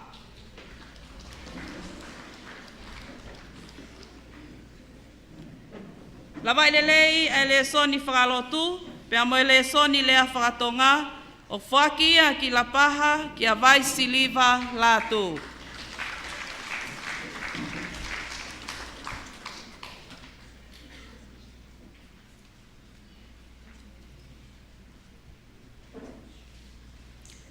Lawai lelei e le son lea whakalotu, pea mo e le soni lea whakatonga, whakia ki a Rosemary Manu.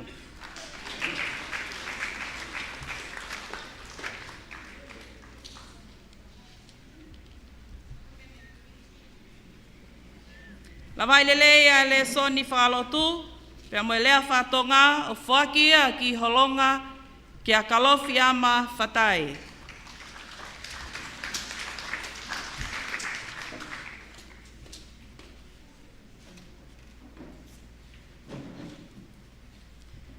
Lava i lelei e le son lea whatonga, pia mo e tonga anga whawhonua, o whakia ki LAPAHA ki a langakali whahaiwalu.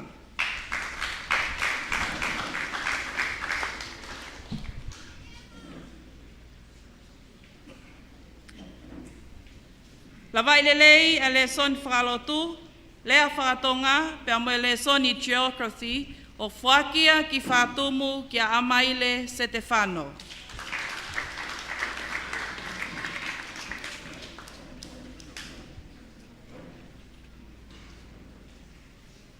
Lava i lelei e le son whakalotu, lea whakatonga, tonga mo e anga whawhonua, o whakia ki LAPAHA ki a Apriana kawa e whiawhi.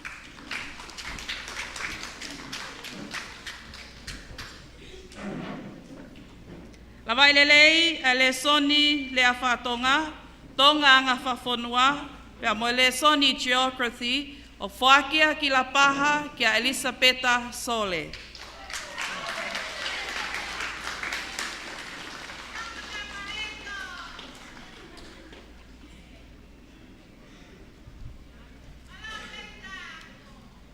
Lava i lelei e le son lea whatonga, tonga anga whawhonua, computing in ICT, o whakia ki hasini pia mo nio fo'ou ki a hulita kata.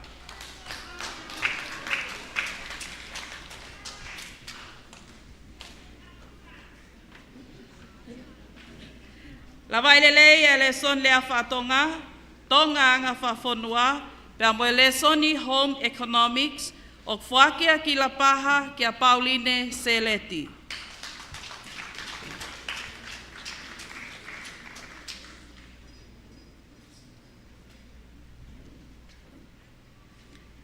Lava i lelei e le soni lea whatonga, tonga anga whawhonua, pia mo le soni home economics, whakia ki LAPAHA ki a Petulina Fetuaho.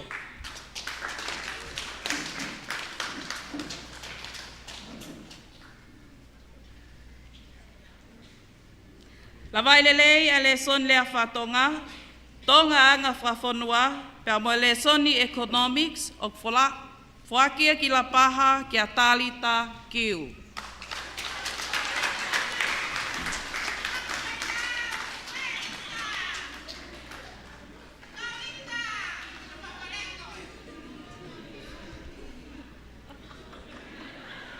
Lava i lelei e le son lea whatonga, tonga anga whawhonua, computing in ICT, o whakia ki hasini pia mohoma ki a ofa malani.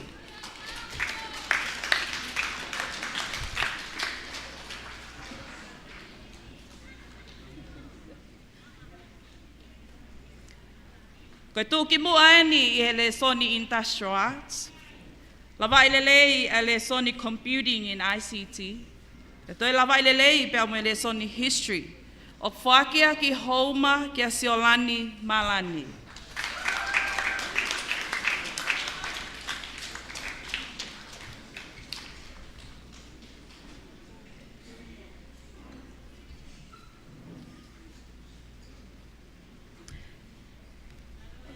Lava i lelei e le son whakalotu, le son lea whatonga. Tonga anga whawhonua, pia mo le soni geography, o whakia ki kolonga ki a lea nanseni.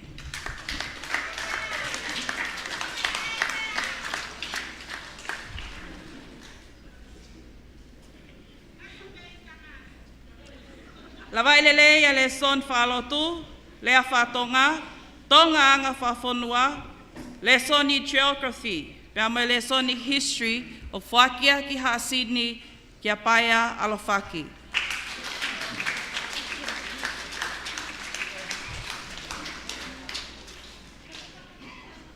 Lava i lelei e le soni whalotu, lea whakatonga, tonga anga whawhonua, pia mo le soni economics, o whakia ki LAPAHA ki a Atonio Paula Atoaki.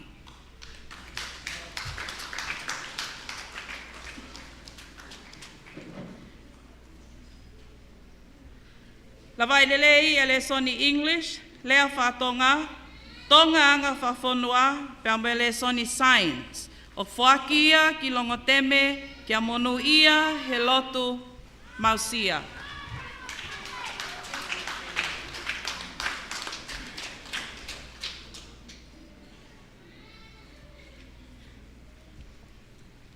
Lawai lelei le soni English, lea whatonga, tonga anga whawhonua, pia mo le soni economics. O whakia ki vaini kia ofa longopoa.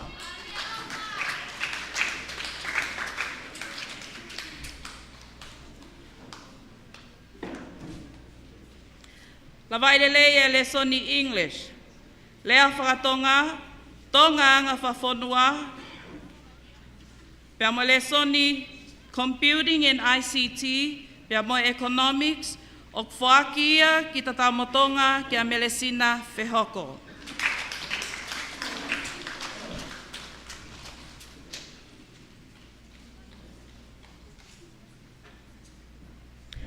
Lawai lelei le soni religion, English, lea whatonga, tonga anga whawhonua, computing and ICT, o whakia ki manuka kia uliafu liu.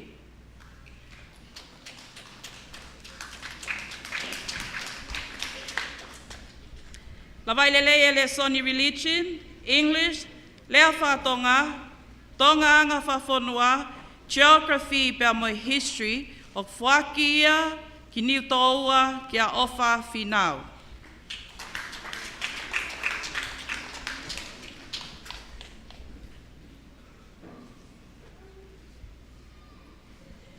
Lawai lelei le soni religion, lea whatonga, tonga anga whawhonua, geography pia mo history, o whakia ki LAPAHA pia mo mawhanga a tela lolesio.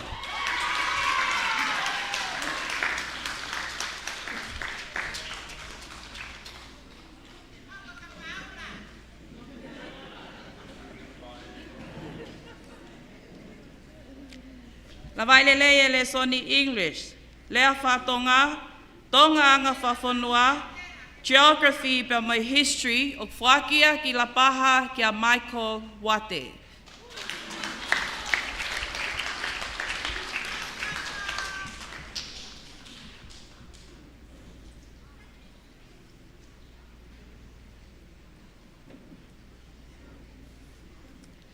Koe tū ki mua ni I he le soni agricultural science. Pea mo le soni home economics. Lawa ina lei, pea mo le soni lea whakatonga, tonga anga whawhonua, pea mo le soni science. O whakia ki LAPAHA kia mau malanga.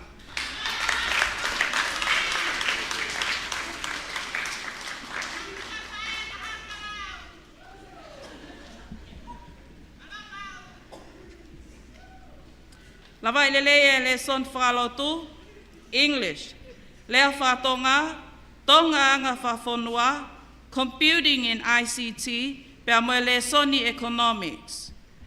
O whakia ki kolonga kia e seta whalau mo loa.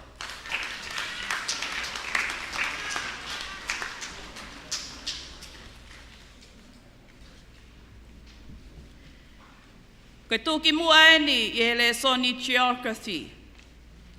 Pea mo le soni history. Lawa I lelei le soni whakalotu, le soni English, lea whakatonga, tonga anga whawhonua, computing and ICT, pea mo le soni science. O whakia ki LAPAHA kia Howard Piukada.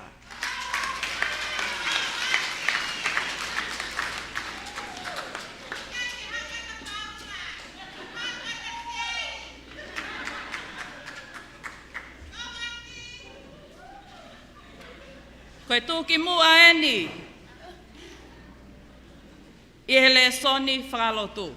Sponsor ai pale ko ia, e se vaniti Claire, me se vaniti o Maunioni.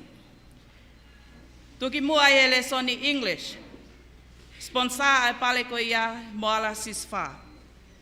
Tūki mua I he le soni lea whakatonga. Tōki mua ai hele soni tō nganga whawhonua. Tōki mua ai hele soni math. Tōki mua ai hele soni computing and ICT. Tōki mua ai hele soni economics. Pea mo ele soni science. O ku whaaki kotoa ia ki Homa ki a Trina Malani.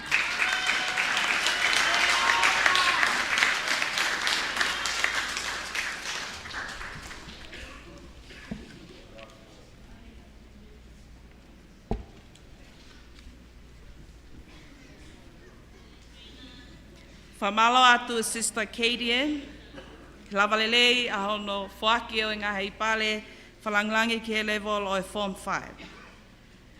O kole atu heni ki he tale ki tāko, soane wahe, ki he kātaki mua, kai whaaki ange ai ngā hei pale ko ini ki he level o e Form 6.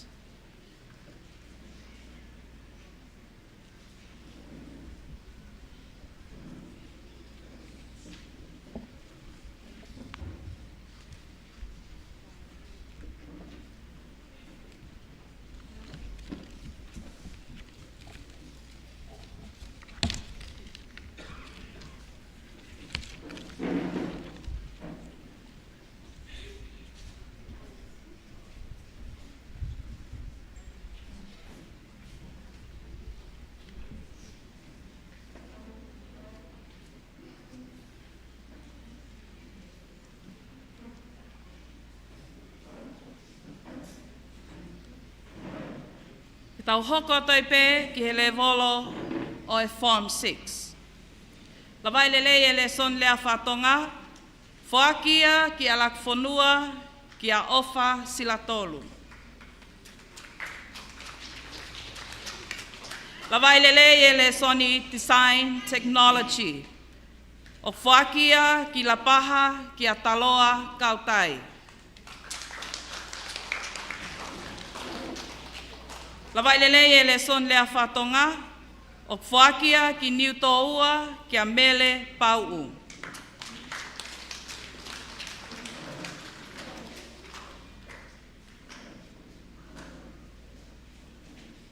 Lawai lelei e le son lea whatonga, whaakia ki talasiu ki a pelena tita kai lea.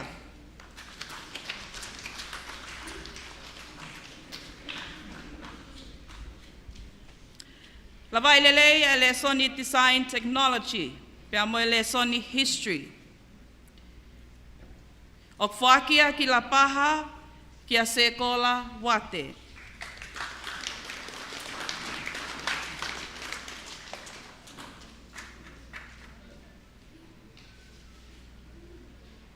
Lawai lelei e le son tonganga whawhonua, pea mo e le son lea whatonga, o whaakia ki kolonga ki a mele tengei.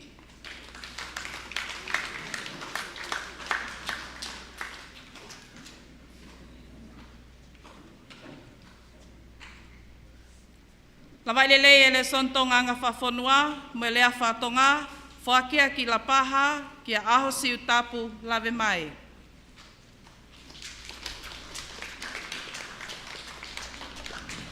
Lawai lelei e le son tonganga whawhonua, me le son lea whatonga, o whaakia ki LAPAHA ki a tensia sole.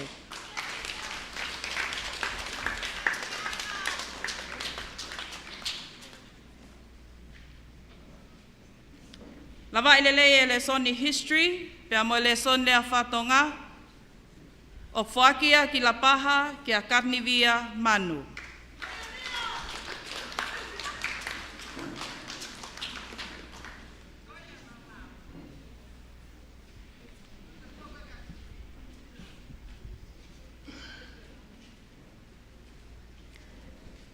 Lawai lelei e le son lea whatonga, pea mo e tonga ngā whawhonua, o whaakia ki ni toua ki a soana mawhleo.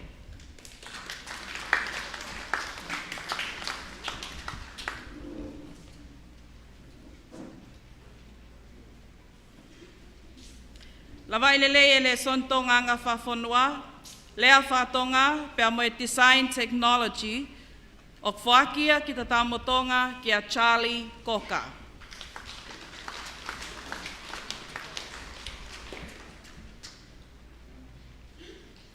Lava ilele e le son tonga ngā whafonua, lea whātonga pia mo design technology o whakia ki LAPAHA ki a mahakea asa.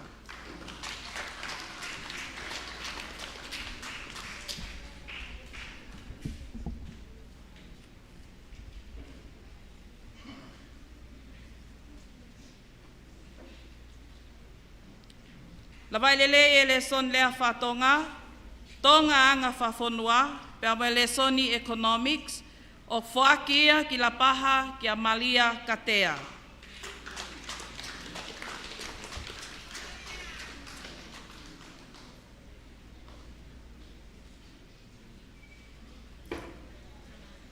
Lava ilele e le son lea whatonga, tonga ngā whafonua, pia mo le soni whakalotu. O whakia ki talasiu ki a whale te sisi vea tupu. Lava ilele e le son lea whatonga, tonga ngā whafonua, English, pia mo design technology, o whakia ki LAPAHA ki a lavinia whanawhehi.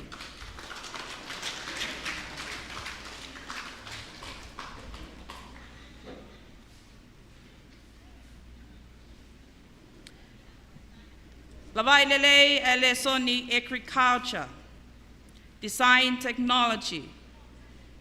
Lea whakatonga, pia mo e tonga ngā whafonua o whakia ki LAPAHA ki a kōtilia tui vailala.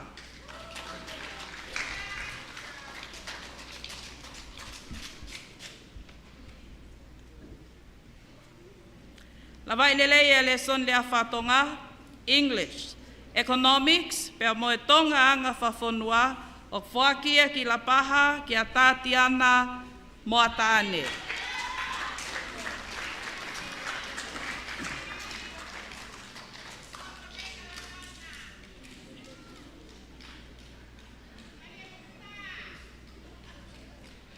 Lava ilele e le soni whakalotu, English, lea whakatonga, pia mo e tonga ngā whafonua, o whakia ki LAPAHA ki a piuti tonga.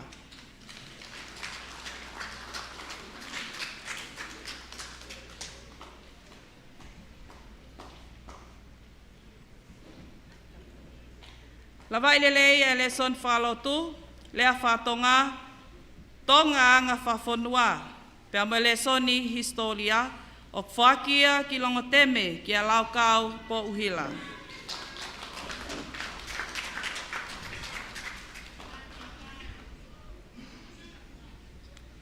Lava ilele e le soni agriculture, le soni lea whakatonga. Le soni tonga ngā whafonua, pia mo e design technology, o whakia ki Homa pia mo LAPAHA ki a Malakai Malani.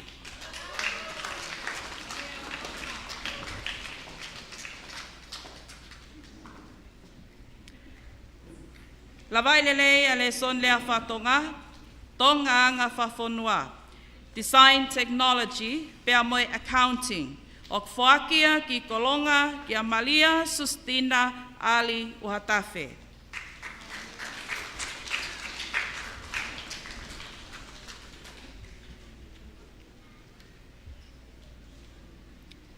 Lava ilele e le soni whakalotu, design technology, le soni historia, le soni lea whatonga, pia mo le soni tonga anga whafonua, whakia ki Haveluliku ki a Sesalina Pulu.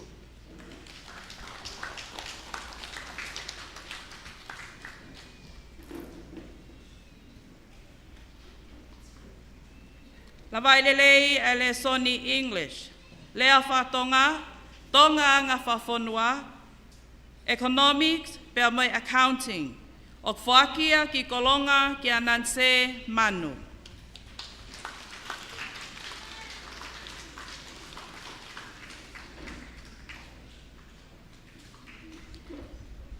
Lava ilele e le soni English, le soni whakalotu, le soni historia, lea whakatonga pia mo e tonga anga whafonua, o whakia ki longoteme ki a Malia Olosoni.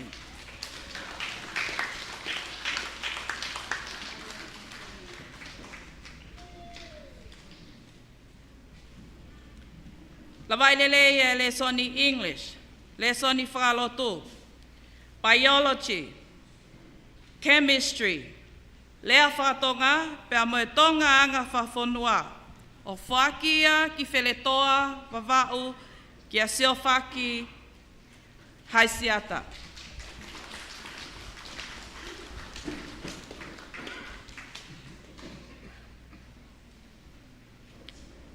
Lawai lele e lesoni English, lesoni whakalotu, biology, chemistry, lea whatonga pea moe tonga anga whawhonua, o whakia ki LAPAHA ki a Kateri Kautai.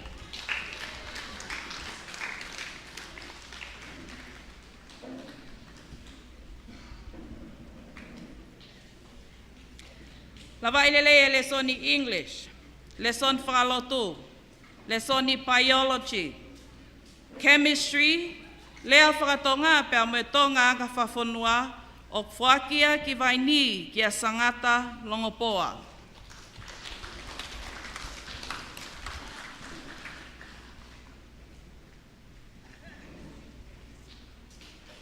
Lawai lele e lesoni English, lesoni whakalotu, biology, chemistry, lea whakatonga pea moe tonga anga whawhonua, o whakia ki LAPAHA ki a Sarah Tupou.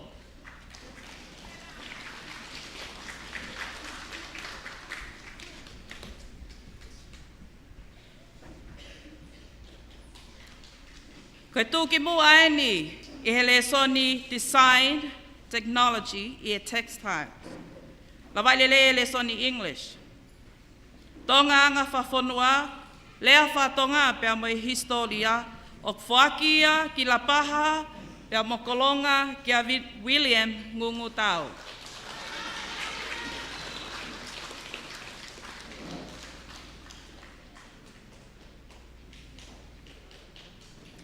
Koe tūki mua eni I he lesoni computing in ICT. Lawai lele e lesoni design technology. Tonga anga whawhonua pea moe lea whatonga o whakia ki LAPAHA ki a Tilisa Kilifi.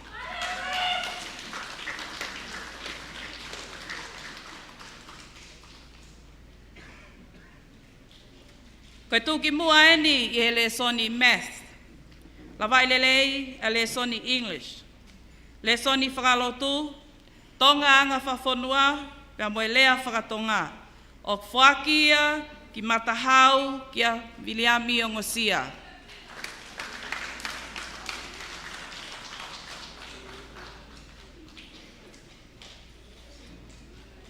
Koe tūki mua eni e design technology. I ta whaki o e food. Lawai lelei e lesoni English, lesoni whakalotu, computing and ICT, agriculture, lawai lelei me lesoni tonga anga whawhonua, pea moe lea whakatonga, o whakia ki tataka motonga ki a hota ia tau whalele.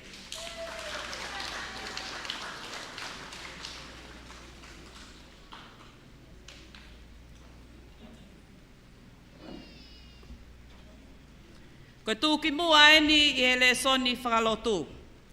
Sponsor ia e he Team ECL, Diocese of Niue in Tonga. Lawai lele e lesoni English, biology, chemistry. Lea whakatonga pea moe tonga anga whawhonua, o whakia ki haasini ki a melaia whaleta.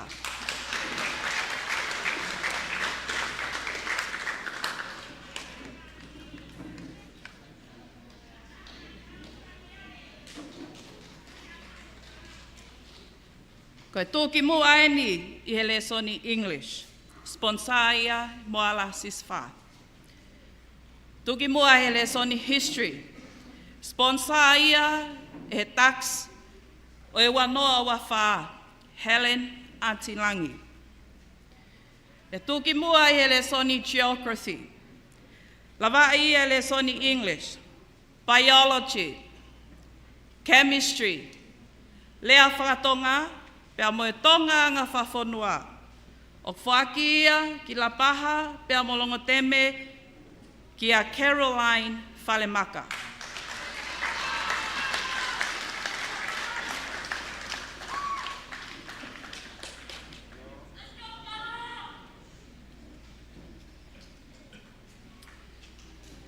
Tuki mua i he lesoni agriculture, chemistry, biology, best science student.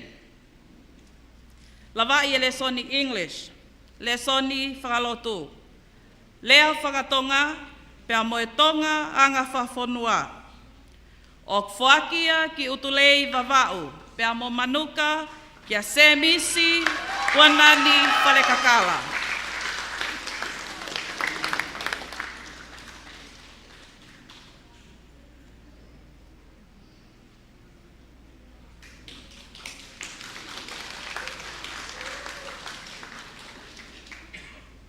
Tuki mua i ele soni lea whakatonga. Tuki mua i ele soni tonga anga whawhonua. Accounting pea moe economics. Lava i ele soni English. Le soni whakalotu. Whaki katoa ia ki monga one, hapai pea mo LAPAHA, ia inoke whalekaono.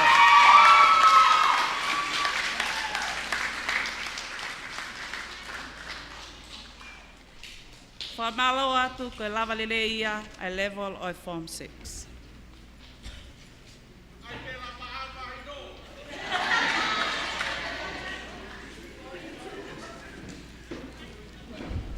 Vai tau fufu, whamalo atu i he taimi ko tuku mai, ke whaaki ai ai pare whakahounga, ke teki nau tolu, ko nau lava i lelei ai tau whakaako ke he wanoa wanima.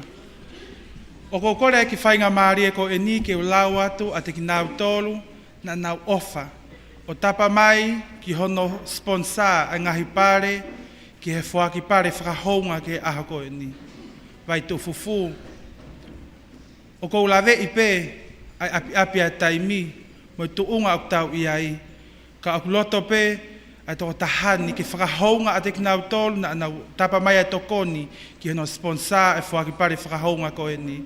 O ato e whakamalo ki whamiri o tangin topa se leti tu ifua ka umari i whau tu ifua. Whamiri o Fusi Maria Aho. Whaka o stau mo Meli Fisiliu ka umaa tarita paseka. Dr. Losa Moata Ane. Ex-student USA Tahiva Valfitu. Watalili pe mohena tolu. Fisihina Tauwaka. Makalangahi Vasili Nusila. Ex-student Tahiva Fituhiva. Pangia pe mo Mereka vai fiafi. Semis Uhatafe. Kaumaa Monalisa Uhatafe. Kai pehe foki ki he ngahi whakamanatu o pātere Mikaeli Mateo. A te whakamalo ki a Siswa Moala. Me kau whaia ko tutuku ko Morimori Leone Liko Hihifo. Kai umaa ai PTA pehe foki ki he Kolisi tutuku. Whakatoa o apiako i he tokoni. Ka maafoka te kinau tolu o ta o mia he toko tahani. Ke whai hano whakamalo ia ko uhi ko tokoni. Ko tapa mai ki hono whakahonga aki. Ai lava mea e tau whanau ako ki tau wanoa wanima. I he taim ta tau pe vai tu fufu ko kore atu. Ke tuku mai whainga maari e ko e ni. Ke ui atu a te kinau tolu. Ko ngahi special awards. Pe ko ngahi pare makehe. O whaaki i hako anga. I ngahi makatuunga.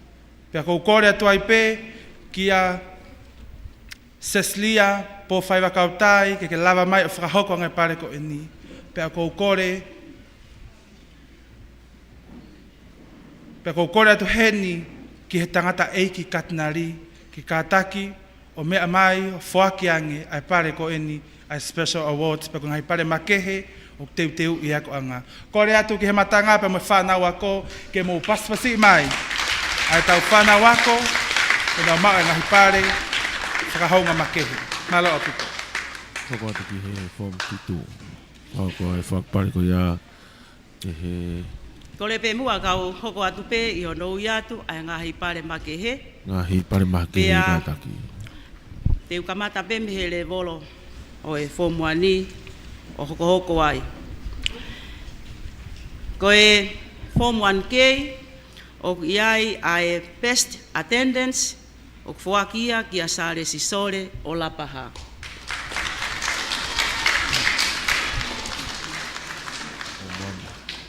O bauto e ave hapare. Ke toko taha anga lere, koe koe pe koe whakalongolongo pe moe kai toi lawa ia rea. Ka o ange pe ai toko taha ulunga anga lere, whakakalasi. I he 1K o avea ka whisi inaua mei longo teme.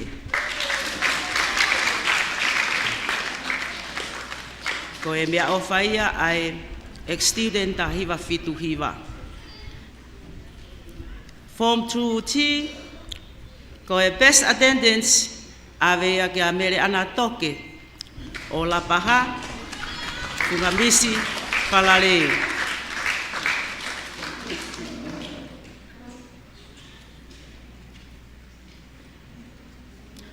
Toko taha mauako pe mei February ki TISEMA. Avea ka Maria Nive, Vanilla o Vaini. Form 2K. Good contact. Kalasiko ni e tuina me sake o Lapaha. I tamayo eiki oku mauako, Justin Kupu o Lapaha. Form 3T. Toko taha ngā lelei, me awhakia e ex-student tahiwa fituhiwa, nā moa pasa tatanga motonga fua motu. Best attendance, mere huakau vaini.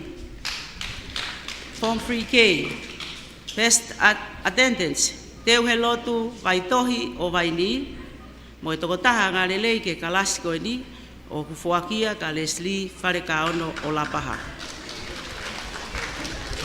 Tolu ela, ko e best attendance, o iai ai pare makehe ki he kalasiko ni, pea mea ofa pe ia e he family o Morimori, pea liku hihifo Leone, ko whaiako tutuku, pea ko e tangata eiki ko ni, ka uia e kau whaiako ifi, ai Kolisi Takuilau, kune si mama watu. O ku iai a merefisi o Lapaha, mo tataka motonga. Anga lelei, Camilo Manu, Lapaha. Koe ako whakalakalaka, Maria, Akuila Mahe. Pea moe whenga maa alohi i loki ako. Tatau pea loki ako, mo tu a loki ako. Whenga maa alohi pe, perena tita hola beitonga.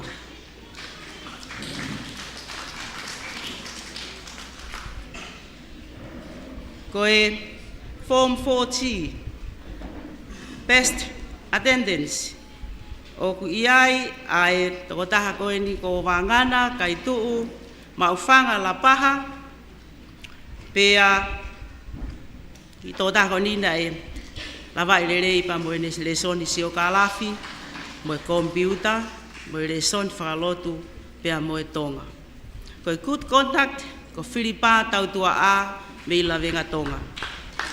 O form 4 ela, o kiai best attendance, tawake o mahare o Lapaha. Pea koe angarerei, Jessica Reha o Lapaha. Mea ofa kiai a Waterlily tolu, pea mo hena tolu.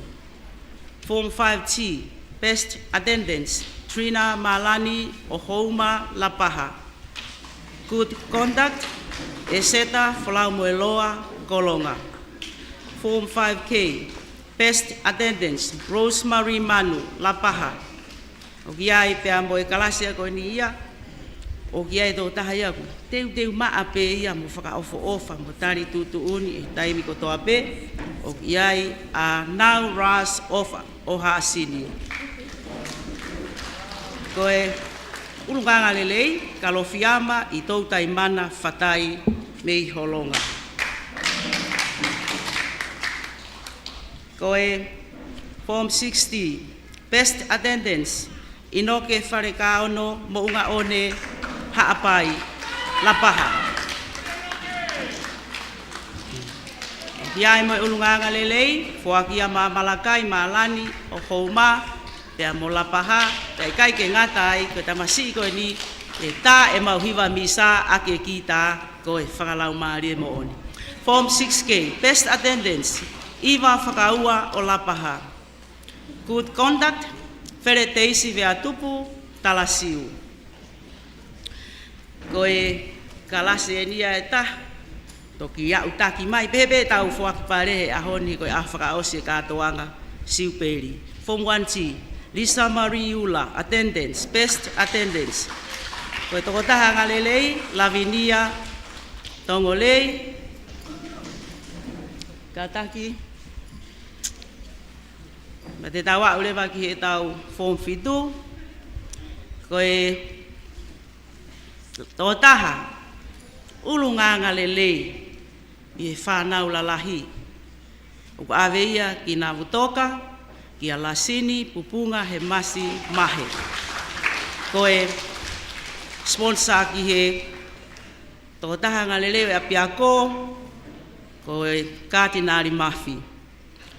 Best attendance, Mila, Maria, Isabela, tupou ata o lapaha. Pea aku toi mau pehe toko taha koe ni, ai teunga maa, kari tutu uni, kai ke fi, kehe ulu, fi pehe mea koe lao. Aveia kia Maria, Isabela, tupou ata lapaha. Koe head kio, pe koe matapure fefine, Jesnin Falemaka. Matapure tangata pe ko waitu fufu sa resi kiola o houma. Tau hoko atu rewa ki he ifi, e koe ngahi pare makehe ki he ifi, o ki ai ai ifi whakalaka taha, ko sponsor ia e mori mori, Leone, koe whai a ko ifi tutu koe Kolisi Takuilau, o kuawea ki a Tatiana Moataane, Lapaha Kolonga, Kes Pangateau, Soane Sore o Lapaha, Kes Pangateau. Mere ana toke o Lapaha, Pangateau pea mosula ki paea o Lapaha, Pangateau. Pea koe ifi, lelei taha, pe koe tamasi i ifi lelei taha e apiako, o kufuaki ia ave ki maufanga Lapaha, Loresio eiki pea vale Loresio. Kes Pangawangeau, pas-pasi mai.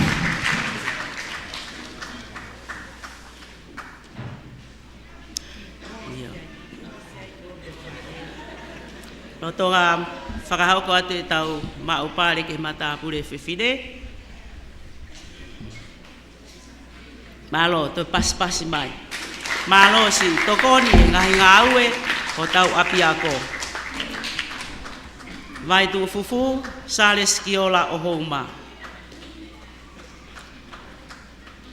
Ta hoko atu rewa ki he maupare o ifi, hake koe nau o si ui atu ane nai. Mo whakahoko mai be, Tatiana Moataane, Soane Sore, mere ana toke, pea mo sulak paea. Whanau eni o nau mau ai ifi whakalaka taha. O ko hinga ifi whakalaka taha, o kuhinga e ke ife fo inota e taha, pe te tānak me nota e ua, nota e tolu, o maa wai fo i fasi. Tamasi ifi lelei taha Kolisi, whaki ama Loresio, eiki pea vare Loresio, maupanga, lapaha, kes, uangeau. Ke tau hoko atu ke sipoti, whamore pe, whalang ka mga kay katunari. Te tau hoko ke akapulu. Leongo pena e, ikai ke aha ola lelei e wainga, ka oku iai, ai timi pena iai mo, whanau oknau asi, i ngahi timi. Tō taha wainga lelei taha, grade 1, awegi haveluriku, Lapaha, Thomas Siri.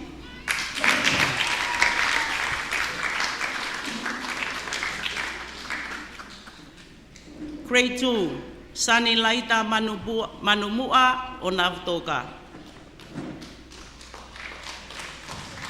Grade 4, Amaire Sete Fatumu Lavenga Tonga Pea Mulapa. Pea koe Sinia, Te Wila Manuha Apai Holonga Lapaha. Ie wainga netball. Na ie ngahi timi, kana e kai ke mau ha whanau ia wa inga rere I he midset A mo inda pea mo senior. Pea junior A, Juanita Kiwa o Lapaha. Pea mo junior B, Murimalo, Pirisonu Lapaha. Ta hoko atu ki he sipoti aterita. I he midset girls. Na iai ai ki siriva na e mau. I he mita e wange au. Pea mo e polonise, mita e te au. O ka aveia ka veisi ni asiri o Lapaha.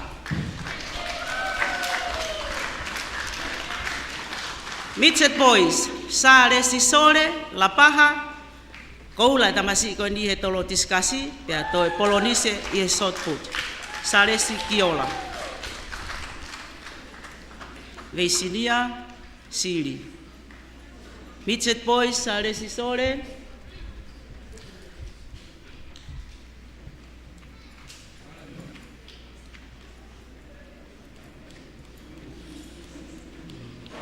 Chegue, kuaya e kabasina balohi mawe pare.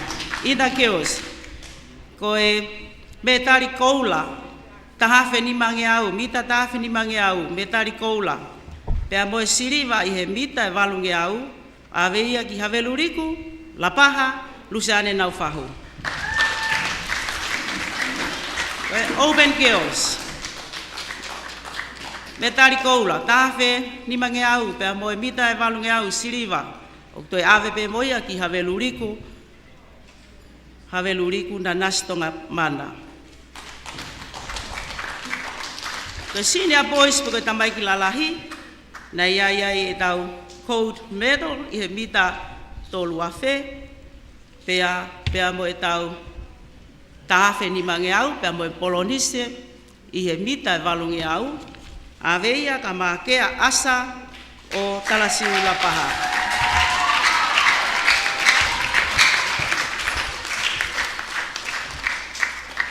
Siriva pea moe polonise, tamai ki whewhine lalahi, aveia ki a Maria Hehea o Lapaha.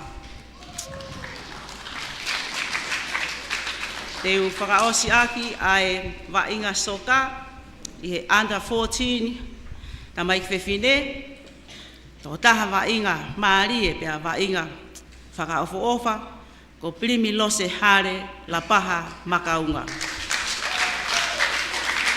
Under 14 boys, Chei Kautai, makaunga Lapaha.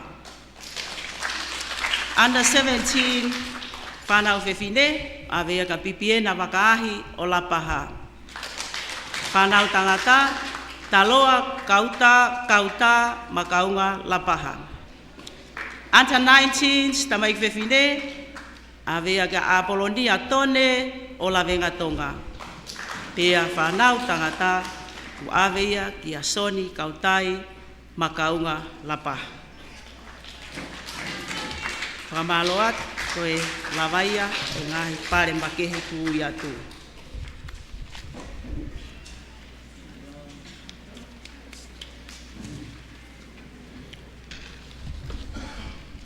Whamaloa atu ki he tokonpure a ka nete ātana, I hono whahoko atu a ngahi pare makehe me he ako anga.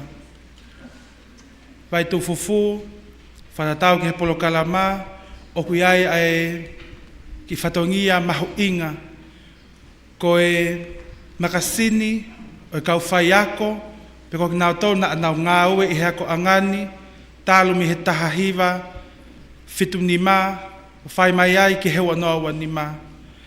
Pea o kuloto pe, ai komiti, ke whakafufonga mai ia e Sister Monica Moare, ke whakahoko a hono launch I he ahoni. Ko ia heka te utoi whakaloloa, ko kore atu heni ki a Sister Monica Moare, ke ne mea mai ki moani, o whakahoko atu ai whakaiki ki whikau aki, pea moe makasini, o kau ngā ue, I he tau tahahiwa, a talu mi he tahahiwa fitu ni mā, whai mai ki hewa naua ni mā. Kore atu ke whanau a komo matanga, ke ma ome hapasipasi ma kehe, te tau tori he hoa kono. Maro opi.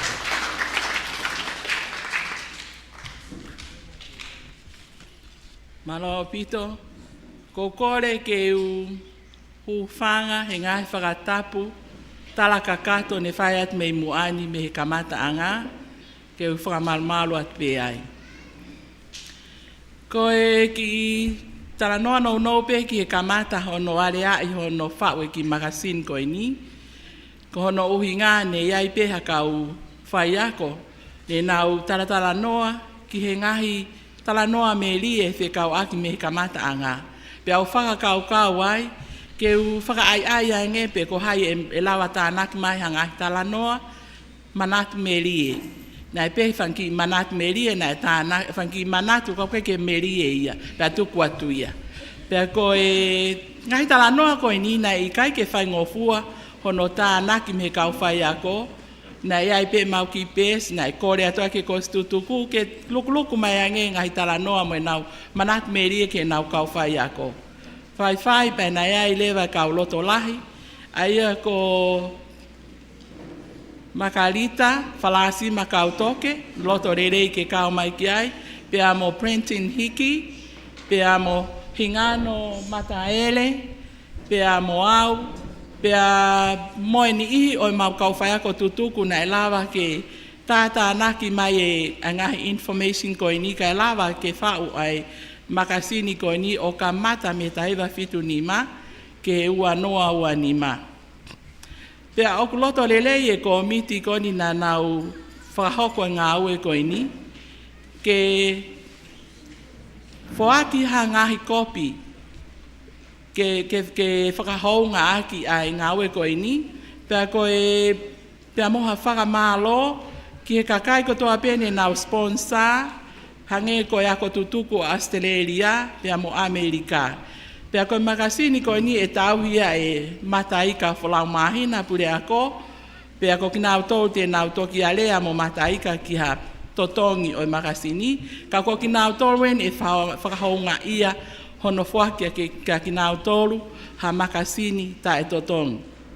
Ko e uluaki o e makasini e whakia ki a pilinisi kalaniuvalu fotofili.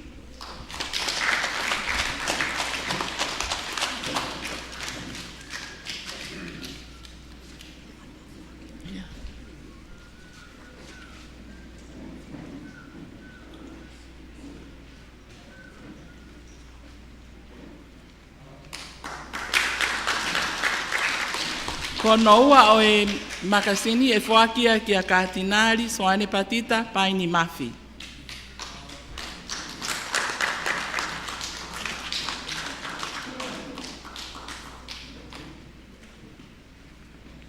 Ko no tolu e whakia ke tale ki tāko e ngahi apia katolika ki a soane vahe. Ka taki ko uhi ko no ai taimi te whakalaua tu peeni, pia ke toki mea mai ki tuahe o mawai makasini me au mo hingano.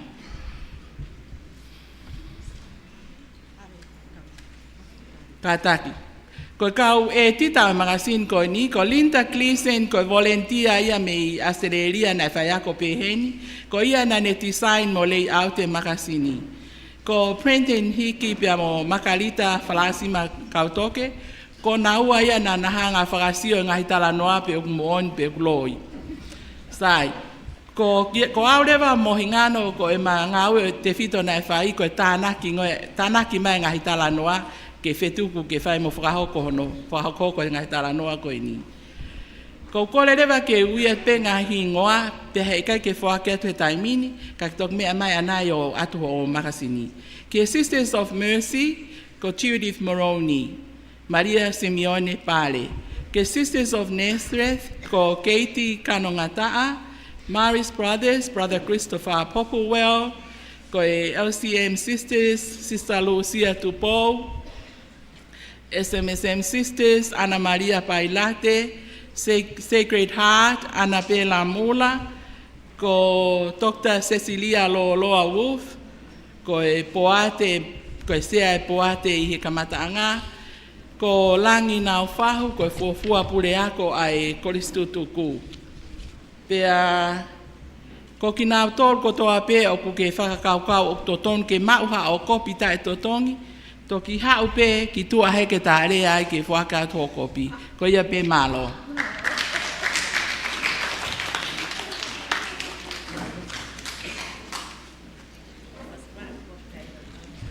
whakamaloa atu ki a Sister Monica Moale, i he whatongia ko whakahoko. Vai tō fufu o ko kore ai whainga maari e ko e ni, ke whaake atuai ai pale, ko ngahi pale whakahounga ke whanau ako la lahitaha i he apia koni, po ka whanau ako form fitu. I he taim tatau pe, o koe ai kore whia matamu a heni, ki he eik whakalanglangi o aho, tamasii, plinisi, kalaniuvalu fotofili, eik pe mu aka ke mea mai, whakeanga ai pare, whakahounga, ke whanau ako form fitu. E whakahoka tuia, e he tahine tokonpure, academic, saslia po whai wakautai. Kore atu ke he form fitu, ko mo maupe, pa mo lava mai ki roto whareni.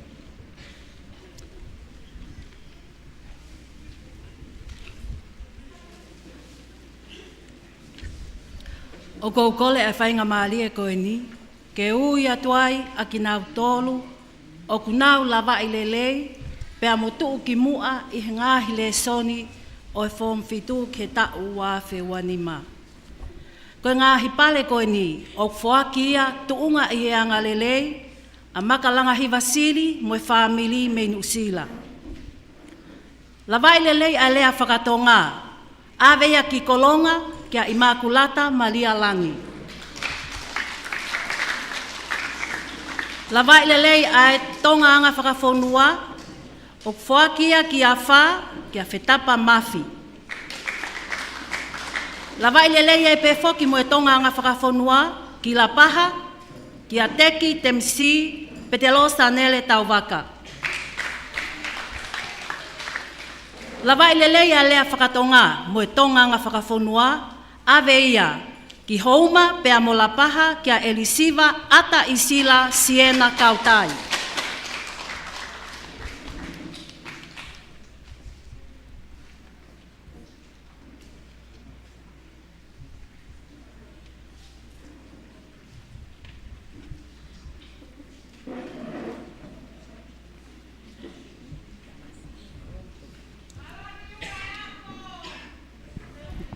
Hangi ko ia ku whaakua tu he lorotongani ko e level fitu weni ngahi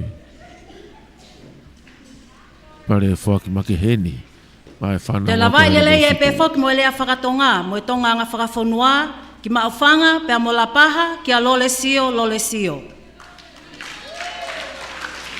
I he leson tata waipe, whakia ki tataka motonga kia Viliami tupou fonua.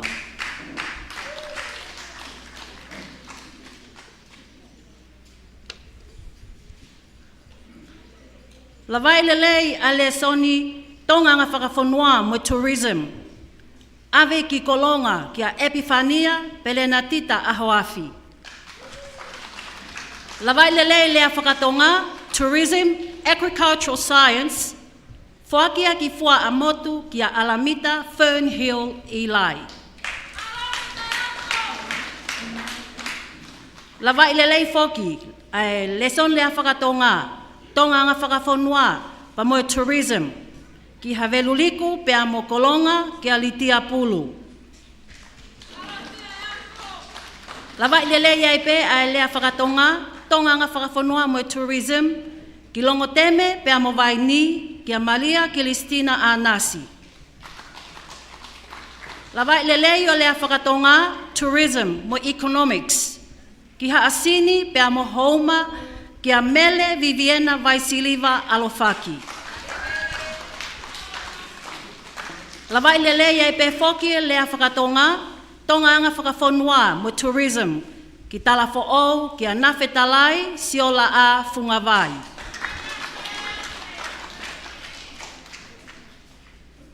Lava i lelei ai lea whakatonga, tonga anga whakafonua mo tourism ai pe, ave ki LAPAHA pea mo tataka motonga ki a Sinai, Maile he ofa moata ane. Lava i lelei ai pe foki e ngahi le son tatau, ave ki LAPAHA ki a Suriana Palanite. Lava i lele ia pe foki, a lea whakatonga, tongaanga whakafonua, pa mo tourism. Ave ki lapaha, kia teleisia, mawava tautai. Lava i lele ia pe foki, mo le son tatau ai pe, whakia ki holonga, pea mo lapaha, kia te wila manu haapai.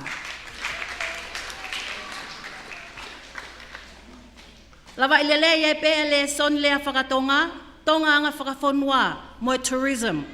Whakia ki lapaha, kia Veronica Vikatolia Pani.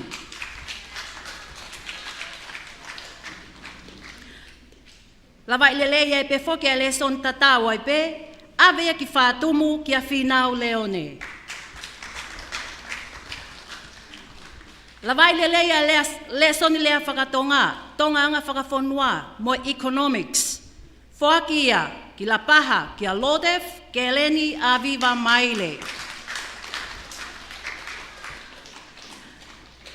Lava i lele ai le soni whakalotu, le soni lea whakatonga, tongaanga whakafonua, pe mo tourism, whakia ki folaha, pe mo lapaha, kia Jessica Lily Manuva. Lava i lele ia le soni whakapilitania, lea whakatonga, tourism, mo accounting, avea ki tataka motonga, lapaha pe mo nukuleka, kia Sosefo, tui kolovatu whakaua. Lava i lele ia le soni lea whakatonga, tongaanga whakafonua, tourism, accounting, ave ki houma, kia tupou, vai ki ola malani. Lava i lele foke a le soni lea whakatonga, tongaanga whakafonua, tourism, agricultural science, whakia ki Navutoka, kia mele ta foki tuu o feina meilangi mahe. Lava i lele ia le son lea whakatonga, tongaanga whakafonua, tourism, computing and ICT, aveia ki lapaha kia ofeina helotu sopi. Lava i lele ia le soni whakalotu, lea whakatonga, tongaanga whakafonua, tourism, mo economics. Whaki ai pe ki lapaha kia pute siena lolohea tātola. Lava i lele ia pe foki a le soni whakalotu, lea whakatonga, tongaanga whakafonua, tourism, agricultural science. Whaki ai pe ki lapaha kia Maria Isabella Tupou Ata.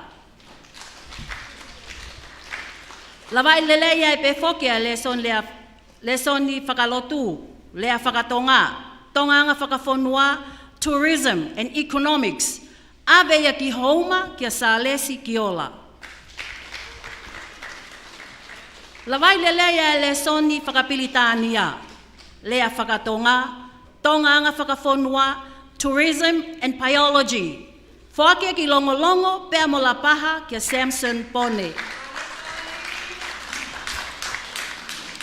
Lava i lele ia le soni whakalotu, le soni lea whakatonga, tongaanga whakafonua, tourism, mo historia. Aveia ki Alaki pea mo tofoa, kia Solomone Petelo Sanele, wakatau kakala e nosi.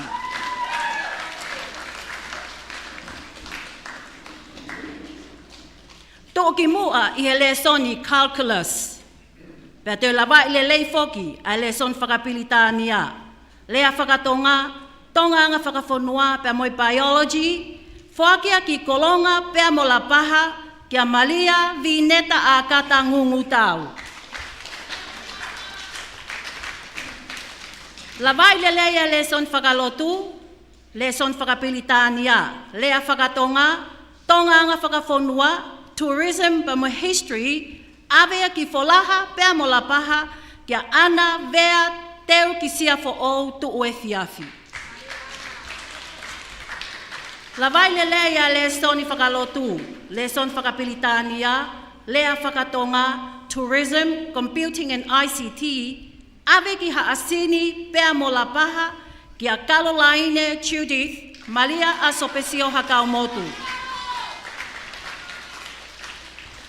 Lava i le lei a le soni whakalotu, lea whakatonga, tongaanga whakafonua, tourism, economics, accounting. Whakia ki lapaha, kia salote lanumata. To'u ki mua i he leson whakapilitania. Lawa i lelei foki a leson whakalotu, tourism, history, computing and ICT, economics. O whakia ki navutoka, ki alasini he pupunga masi mahe. Koe pale ko ni whakia tuunga i anga lelei, makalangahi Vasili moe family me Nusila, Mercy Sisters, pea mo Moalasis fa moe family. La vai lelei a leson whakalotu, lesoni lea whakapilitania, lea whakatonga, tonga anga whakafonua, tourism, economics, accounting. Aveia ki lapaha, kia akata, fine kaiti o loto lapaha lelea. La vai lelei a lesoni whakalotu, lesoni lea whakapilitania, lea whakatonga, tonga anga whakafonua, tourism, economics, accounting.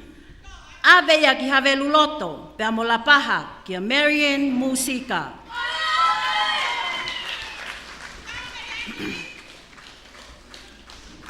Toki mua i he lesoni economics. Koe pale ko ni whakia tuunga i anga lelei, a makalangahi Vasili, moe family me Nusila. Toki mua i he lesoni accounting. Whaki ai pale ko ni tuunga i anga lelei a Mona Lisa ua tafe koe tax e wafe uowa, pea mo fisi hina tau waka. Whakia whakataha mon lawa i lelei o religion peko lea whakalotu, peko leson whakalotu. Lea whakapilitania, lea whakatonga, tonga anga whakafonua, mo tourism, ki ha asini pea mo lapaha, le sieli mo ui he ofa hakau motu. Toki mua i he lesoni computing and ICT. Te lawa i lelei pe foki a lea whakalotu, a leson whakalotu, lea whakapilitania, lea whakatonga, tonga anga whakafonua, tourism, agricultural science. Whaki e pale ko ni ki tungua, hapai pea mo vai ni, ki a Maria Kilistina Lui.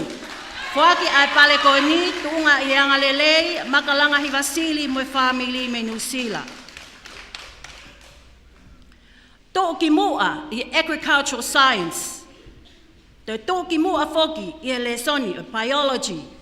La vai lelei a lesoni lea whakapilitania, lea whakatonga, tonga anga whakafonua, tourism, pe mo sio ka alafi. Whaki a ki lapaha, ki a tuifua, pule pule kefu.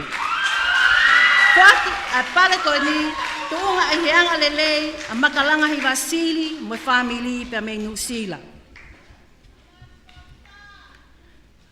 Toki mua i he leson whakalotu. Pale ko ni, whakia, tuunga i anga lelei, ai timi ECL, taio sisi o tonga pe mo niwe, kai pehe ki he, ex-students Takuilau tahiwa hiwa walu. Toki mua i he tonga anga whakafonua. Toki mua i he lea whakatonga. Whakia pale ko ni, tuunga i he anga lelei, ai ako lolo tonga. Toki mua i e tourism. Whaki ai pale ko ni, tunga i he anga lelei, a antilangi loa loa ko tax e wafe ua wha. Toki mua i e historia. Pea mo sio ka alafi, whaki ai pale ko ni, tunga i he anga lelei ai ako lolo tonga. Te la vai lelei pea mo le son whakapilitania. Ki la paha, hoi, nukuleka, Chesty, Mariana, Siolite, Kalemaka.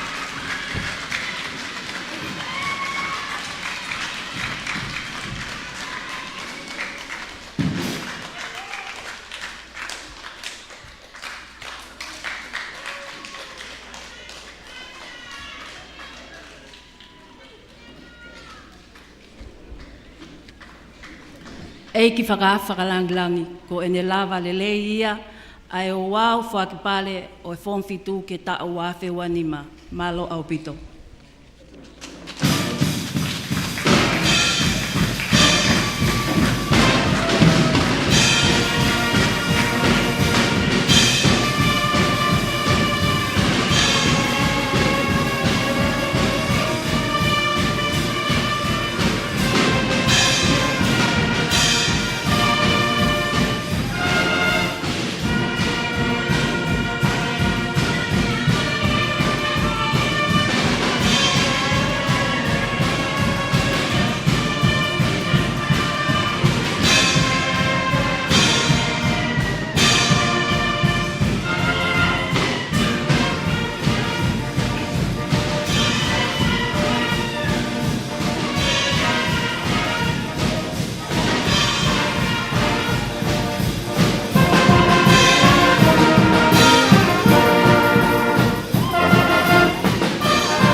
vai tu fufu, whamalo atu, I whainga maarie, I whaitu una, ke mea mai o whakianga ai pale, koe whakahounga, ke whanawa ko lalahi, ka ke form 7 I api ako. Ki mua ape au tuku ai whainga maarie, ki he tangata eki pātele, Fada Mateo Kivalu, o koe whamanatu peni whikau aki mo tu ki mua ki ai hako anga, koe tu ki mua apo koe tax ki hako anga, e toki ui pe ia I he misa whakaava ai hako ki he tau wanoa, pe au to pe ia me sivi a external, pe koe sivi whakapuri anga I hiri hano mau mai ai ola. Koe whamanatu atu pe ia whikau aki mo tax ai hako anga, e toki ui ia I he misa whakaava o hako anga katolika ki he tau wano. Te wanoa no ka tak family mori. Koe whainga maari ko ni ku ave ia ki he chance la tau taimana Fada Mateo Kivalu ke whakahoko atu ai ki whatongia ki mua ia hiri pe ia te u hoka te pe ki he polokalama ki he lea whakamalo whakahoko I he case of honor. Koe ne hiri ia te utok whakatau kei atu lewa ai toenga o polokalama ki he ahoko ini. Malo apita. Kore atu ki he matanga he taimta tau pe, whanau wako ke whanonga mai ki he ui atu ko e ni, ke mo whakatahataha mai ki he holo he taimini, ki mua e tau lea mo tau tapuak whaosi. Malo apita. Malo, kalo beo mea ui whalangang. Ue mua ki whangamali e ko ni, ke whahau ka ote ki whatongi atu a koeni. Taimina e whanonga e ofisi e mutuani, awangia e no Tanaki, e tau tai osisi, ai KATOANGA'I SIUPELI tau ni mga fulu malo o apiakon o tau apiakon na whahoko lewa I whatongia o kuanga maheni peki ai ki he uloi ofisi loma o whekomi ki he whaunga ki malawa ki hau mai ai e tāpua ki whatu I tapu ki he KATOANGA mahuinga koe ni o lele atu ai ki Wellingtoni Pepo Nuncio o whai pe wha tapau talanoa ka ki nao tolu, whau mai ai e whaunga ki hono whahoko e whatongia koe ni. Pea kau whakatahalewa po kau ngā ue tō taimana, tau te whito ki he ofisi a ICLA. Pea i hono whakahoko e whatongia koe ni, o au, pea tokoni mai ki ai e kau tāu po o e disciple of the Divine Master, o kuia e tau tāpo o wai ko lala mea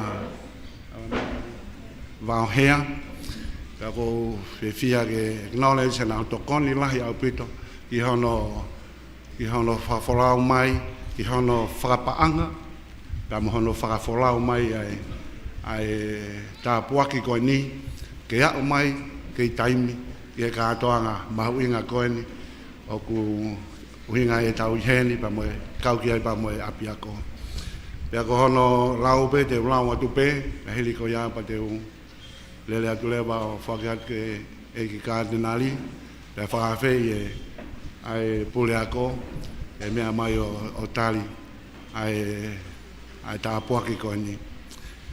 The Holy Father, Leo XIV, on the occasion of the Holy Year 2025, cordially imparts the requested apostolic blessing to the principal, Mr. Mataika Folaumahina, staff members and students on the occasion of the 50th anniversary of the foundation of Takuilau College, 1975 to 2025, of the Diocese of Tonga and Niue, and invoking a fresh outpouring of heavenly graces. He commends them to the maternal protection of the Blessed Virgin Mary, that by the witness of generous and faithful hearts, the flame of hope may always shine brightly in our world. Kalau ke tau ki pas mai ko tapua kia. Ke KATOANGA mahuinga ko ni pa ko kole atu ki he kole ako. Kata mua mea mai e whaka te kardinali.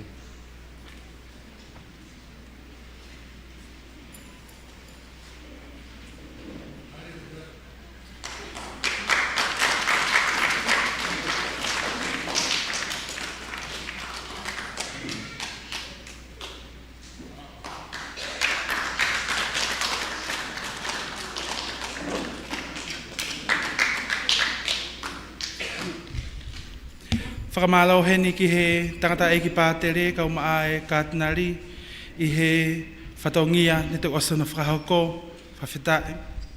I he momeni whakoroa koe ni ko whi whakawhi i heni ai Kiss of Honor. Ka tumtumo ka wala uta, tam SIUPELI nisi KALANIUVALU fotofili, ke mea mai mua tau hakoloa, mai whanawa ka lolo tonga, ka maa nau tolu, o tau walolo, i he malmalo e whare ko eni.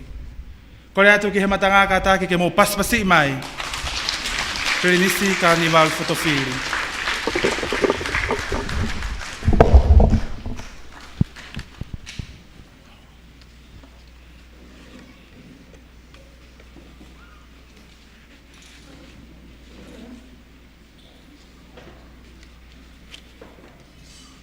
Tap moe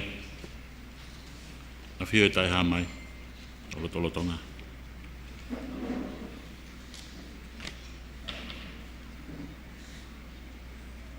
Tap moe e pikopo, katinari, suon patita mafi. Tukokore ke u whanga he ngai whakatapu, ngai kamata ake tau katoanga SIUPELI KOULA. Ka tā ke u whetaki rea no nope.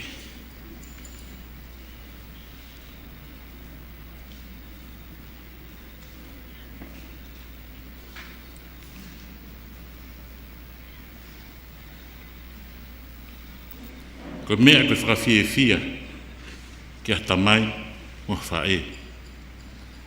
Ene wakai atu o kulalaka ene whanau tā mo whanau e mama.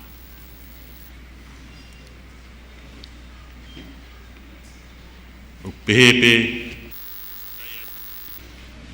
i tā lolo e hako tupu o kau hala uta o tau ngahi kolo kau ngā api ko mau whiri ai Kolisi Takuilau ki whai ai mo whakare kesi whakatamai whakai signo pe koe mea kepu no toka ngai kina e mo ui mo lau maari koe koloa tolonga o mao ai i tau pasporti ke mo ui ta ingata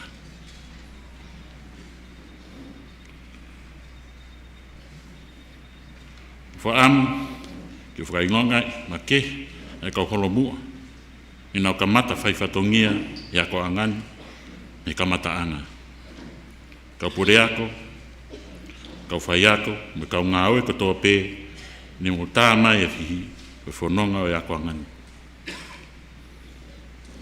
Wea ni ihi na nau tō tau he apingi, ko hoke nau mo ui, koe pulupula o e ako Kolisi Takuilau.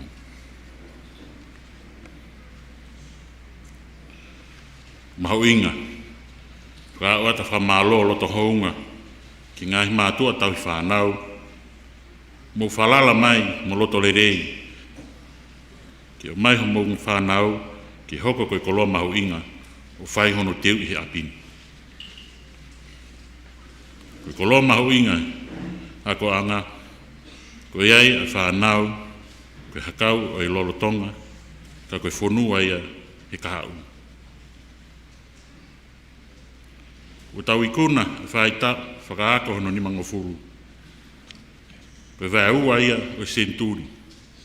Pe ko tau whamoni ko toa pe ki hola o teu tangata mo e whiwhine ai api akoni. Ko mo kau he lau, he pua e whanonga anga, o ngahi ako anga i tongani. Ko mo whaka ilonga, whanau fotu, i malai o e ako, whakatamai, i malai o sipoti, pe kuia e kau tangata mo e kau whiwhine, ko nau kau i taki i he pure anga. I ngahi loto whare o whamiri mo i siasi.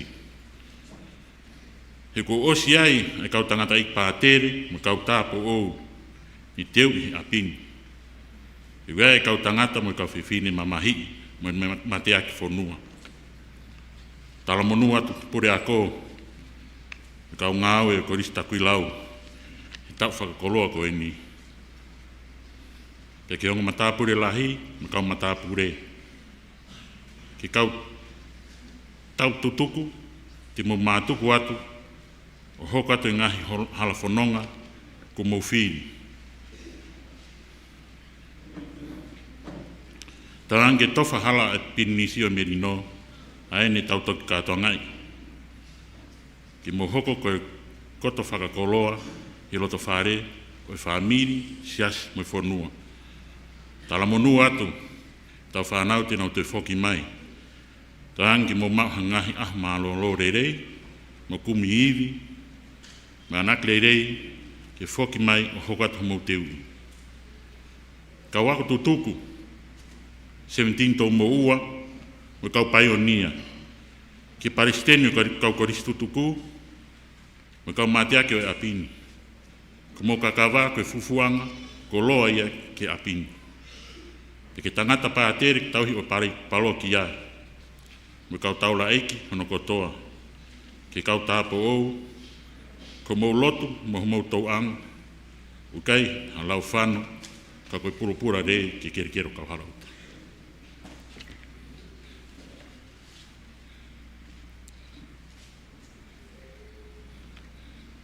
Koe whahino i wholwhola.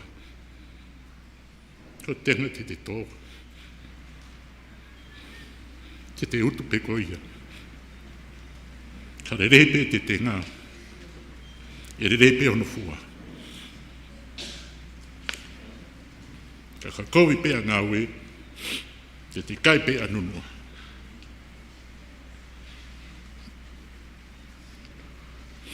Wen te tau tōta. Ka tautu pe a pui. Tāng ke tau inas ko tō pe. E whiawhia e aho alo i o tau misa ia. Aen, e tau toki what KATOANGA'I. Pe tau amanaki atu, ke tau fuou o whonu galasia, o moho tau pue kina, o whalahia.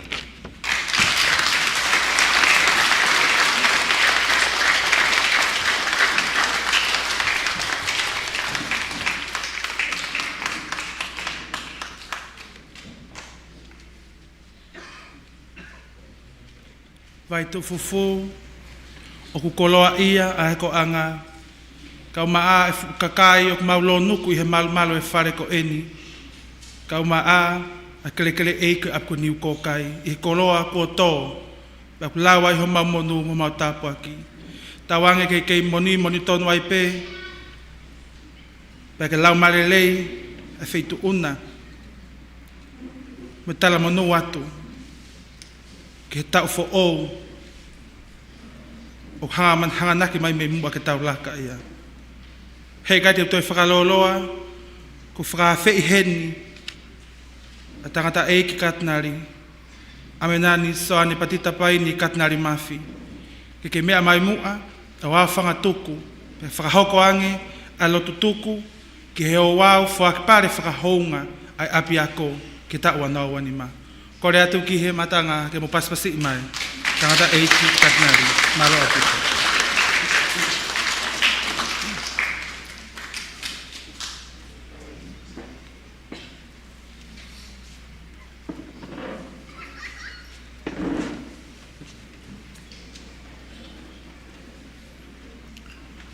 Patulo wat ki tau mua. Tama whakawhakalang langi. Ladies Carnival for the Ferry. Ma Marcel. Peka tena. Ako kore ke uhufanga atu pe muhe kakato e.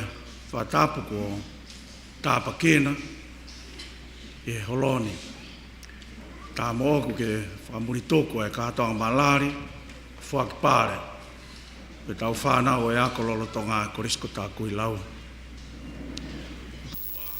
Peha tāri ko whamalo e whakoloa. Ua tō i he potu koeni, he tau whakalangi. Tatakia e whakaukau, he ne whakamuri tōku e hiku e. Ko loa whungani ko ne wahe maki tau tō. He malari e whakapare e tau whanau, ki he kamata anga. O e tau lotu na tau whakaheke e tau KATOANGA. E whai ai ki manatu merie, he tala e historia. Ako e kamata anga peha no lalanga visone ke whotua e akoni i wāhenga hake Ia tu tonu I he kere ko hala uta. Ka koe whatongia ia wheitu una, ko whakoloa aki. Tātā iku e kātoanga SIUPELI KOULA.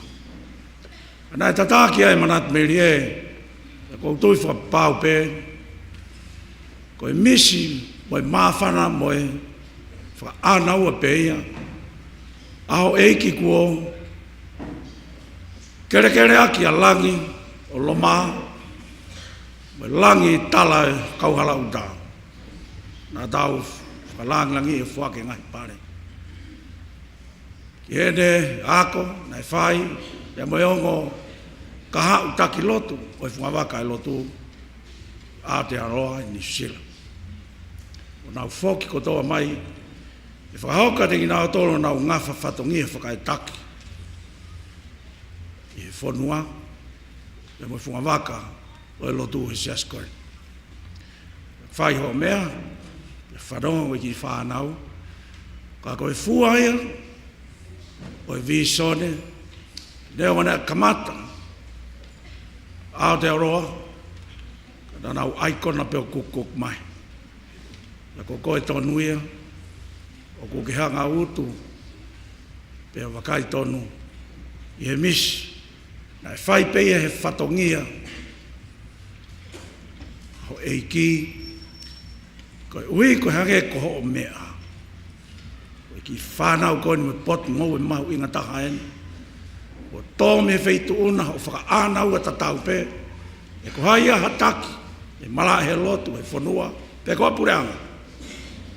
E ne tae whaka amua, pē a kore, o tau tāpak he mafu mawhi, ai ko haana e tufa ko tō pē, o kaua e me ofa e mo ui, ta pē kono whakafua ngahi loto whare, ai na ke mea ki ai, ai mawinga whamiri, ka ke fua tapu, koe fofongai, whanau, koe fua tapu e whio whaake te mai moi whae.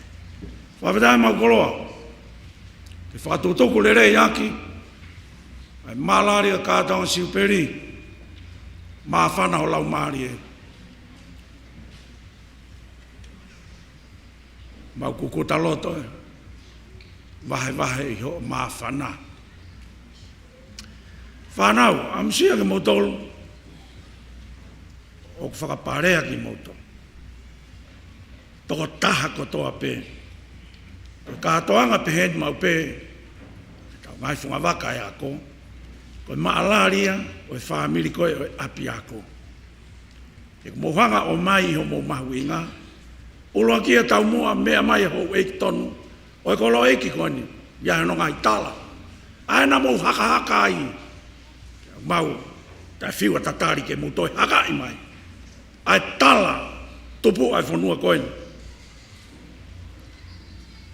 Koe mahu inga ia, o ki mautolu. O mai ai, o mea mai ai hau eiki. Mai ngai kupu whikaukau aku toa pe. Kau whai whikau, ngai whunga waka I lotu, kau tāpo on, kau whawhawhonga tau ki pureanga. Moe tamai moe whae. Koe kātoanga, o e fuaki pare, o e loto whare whamiri, o e Kolisi Takuilau. Koe fuafua ausia e ki mea koe fuaki pare, o keisi, whai o mo hoko mai, awe whakau ke o mau ki apa masiwa. Kua ue me he kolo koe ni, e kui whae, me kui e tātai ki e mi whola. A ma wono fo ova I kolo, ka ke os mau pe lotu wha Krismasi, I nuka lofa. E iai e ki a kau Krismasi. O mau ki tūnga whare. Me he si ki he lahi, kono ki whakaparea ia ki mau tolu. Taim koni ko si wholau, whangatamai, I taau koe mo I pue, whetukutoku kumi whanua ua, a tau kāinga masiva ki muri. Pea koe a kau Krismasi ia, mau tunga me rie ki ai, koe lai tāk, ka si ri mai he mau whanga angkor. Koe ki whakapuna, koe ki I lori, e koe haki I tisi, po ka fo I lore, tap mo eki. Ka nau ku look forward I au piriki Krismasi. Pe whakaparea e, ka ure ka I iki, alo au ke mātua e na mau nofo ange pe koe na nofo e tonga, nofo toko lahi. Ne ongo e mau whi mori pe ki e ria na e fuaki e lotu o mau whakautua inu alofa. Ka koe au sia koe mai ki I pare.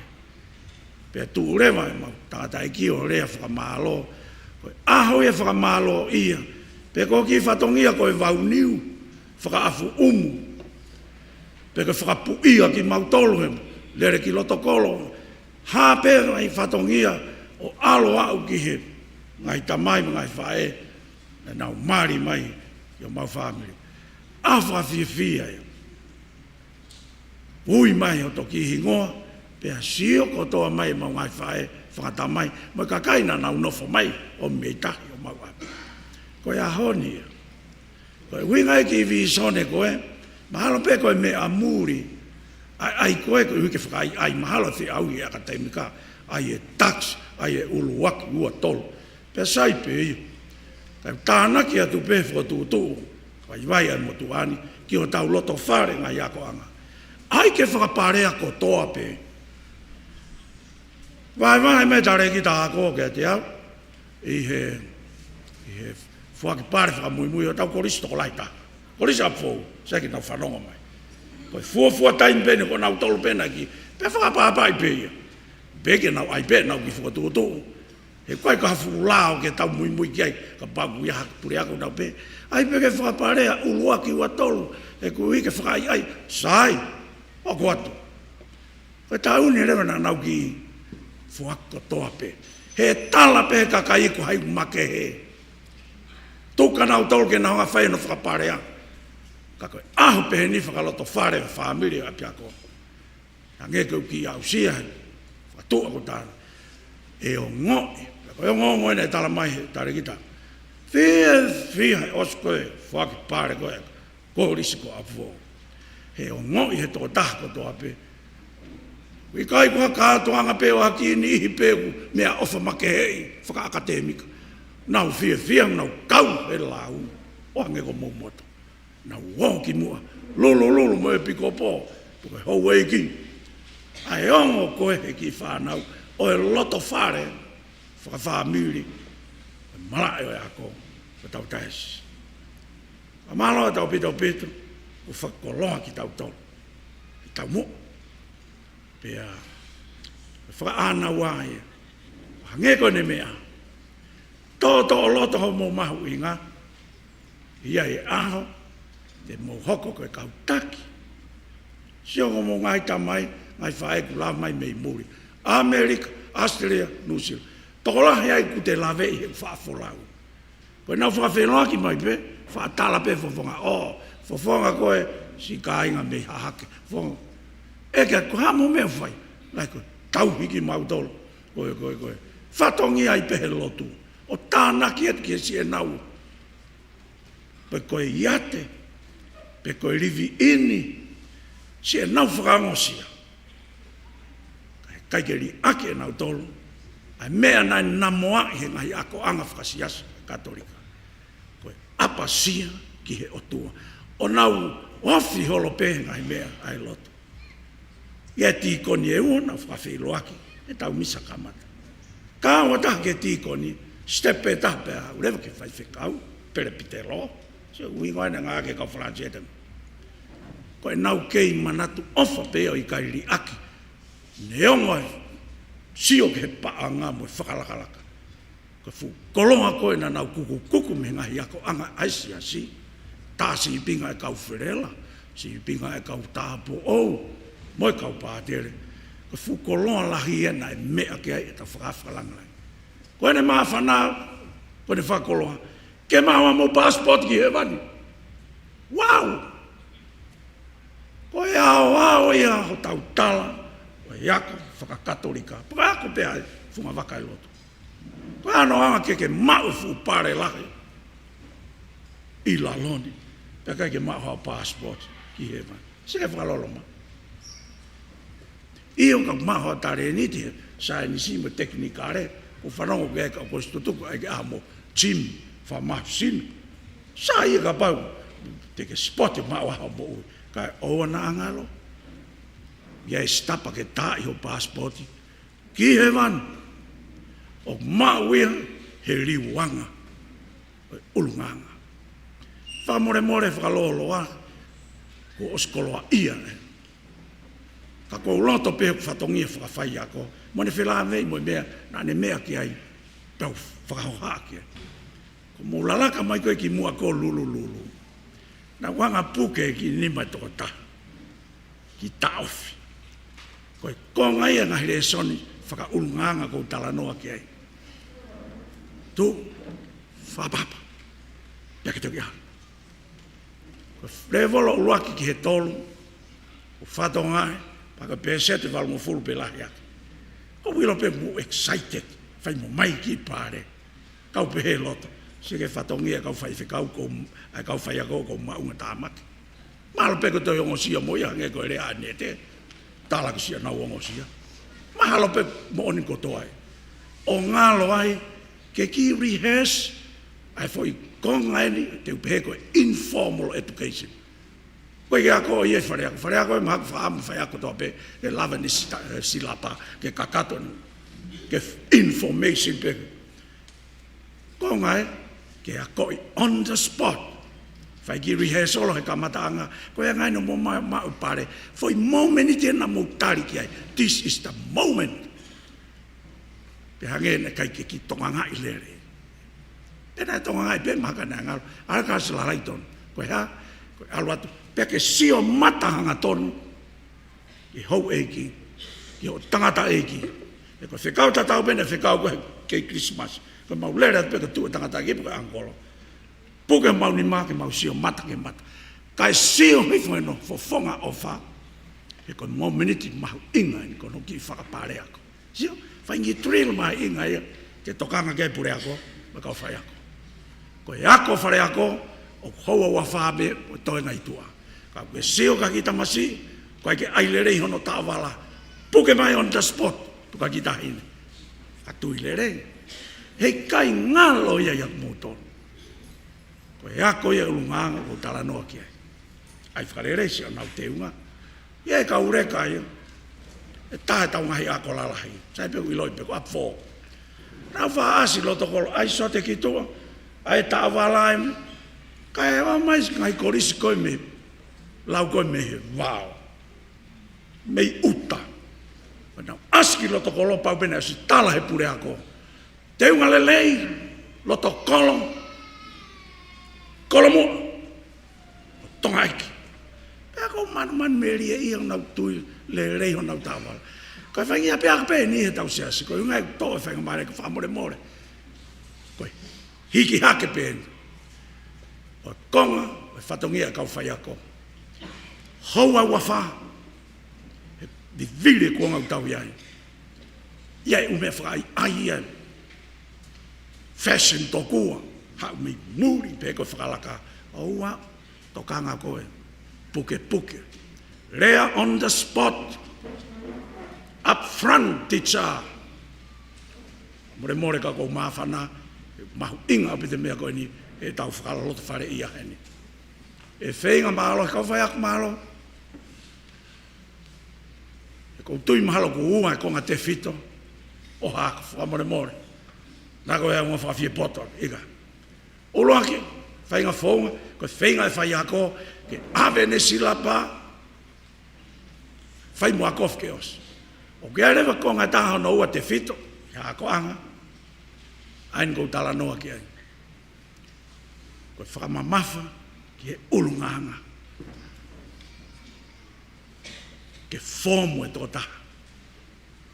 Ka whaki koe anga maheni, e tokanga pe whai ako ia, pe tao mia ki ulunganga ki whanau ne hagu, kono fofonga.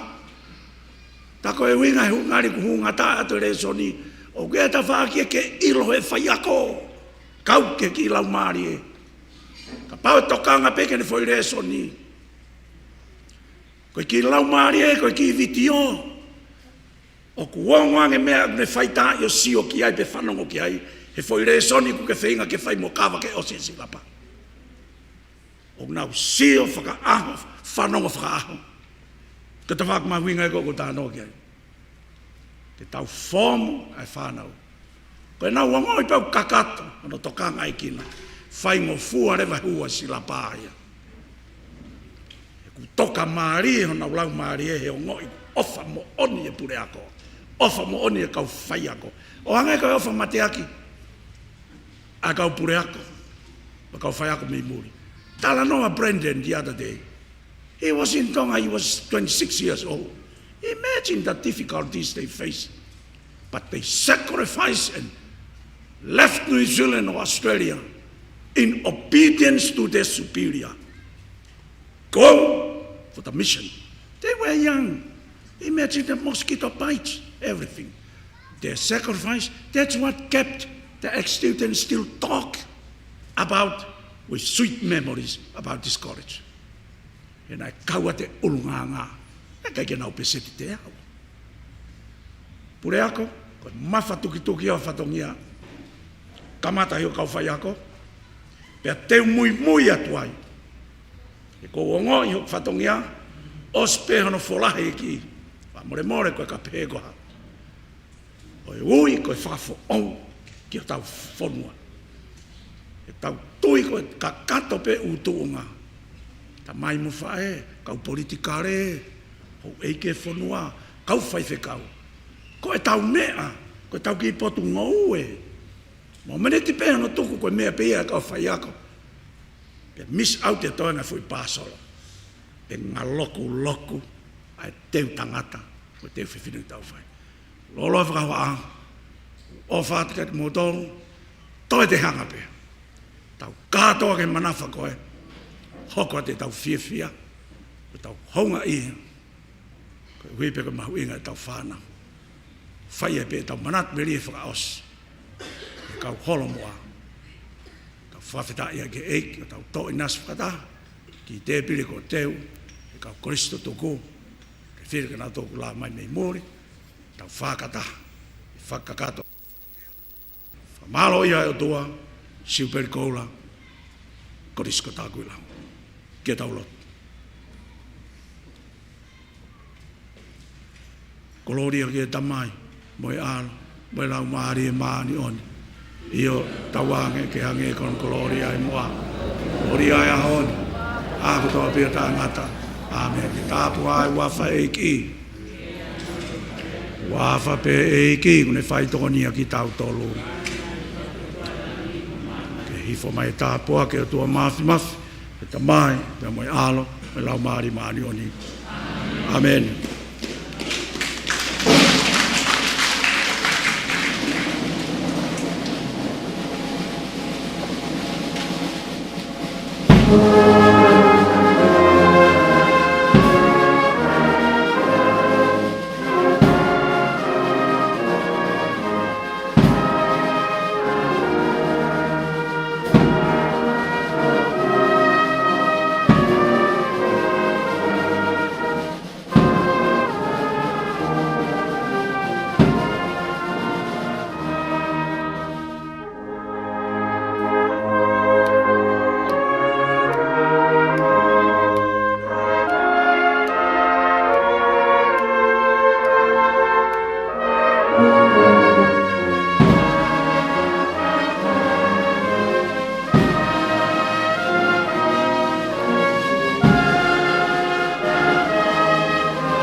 Tanatunga, moe whakapare makehe, ai Kolisi Takuilau.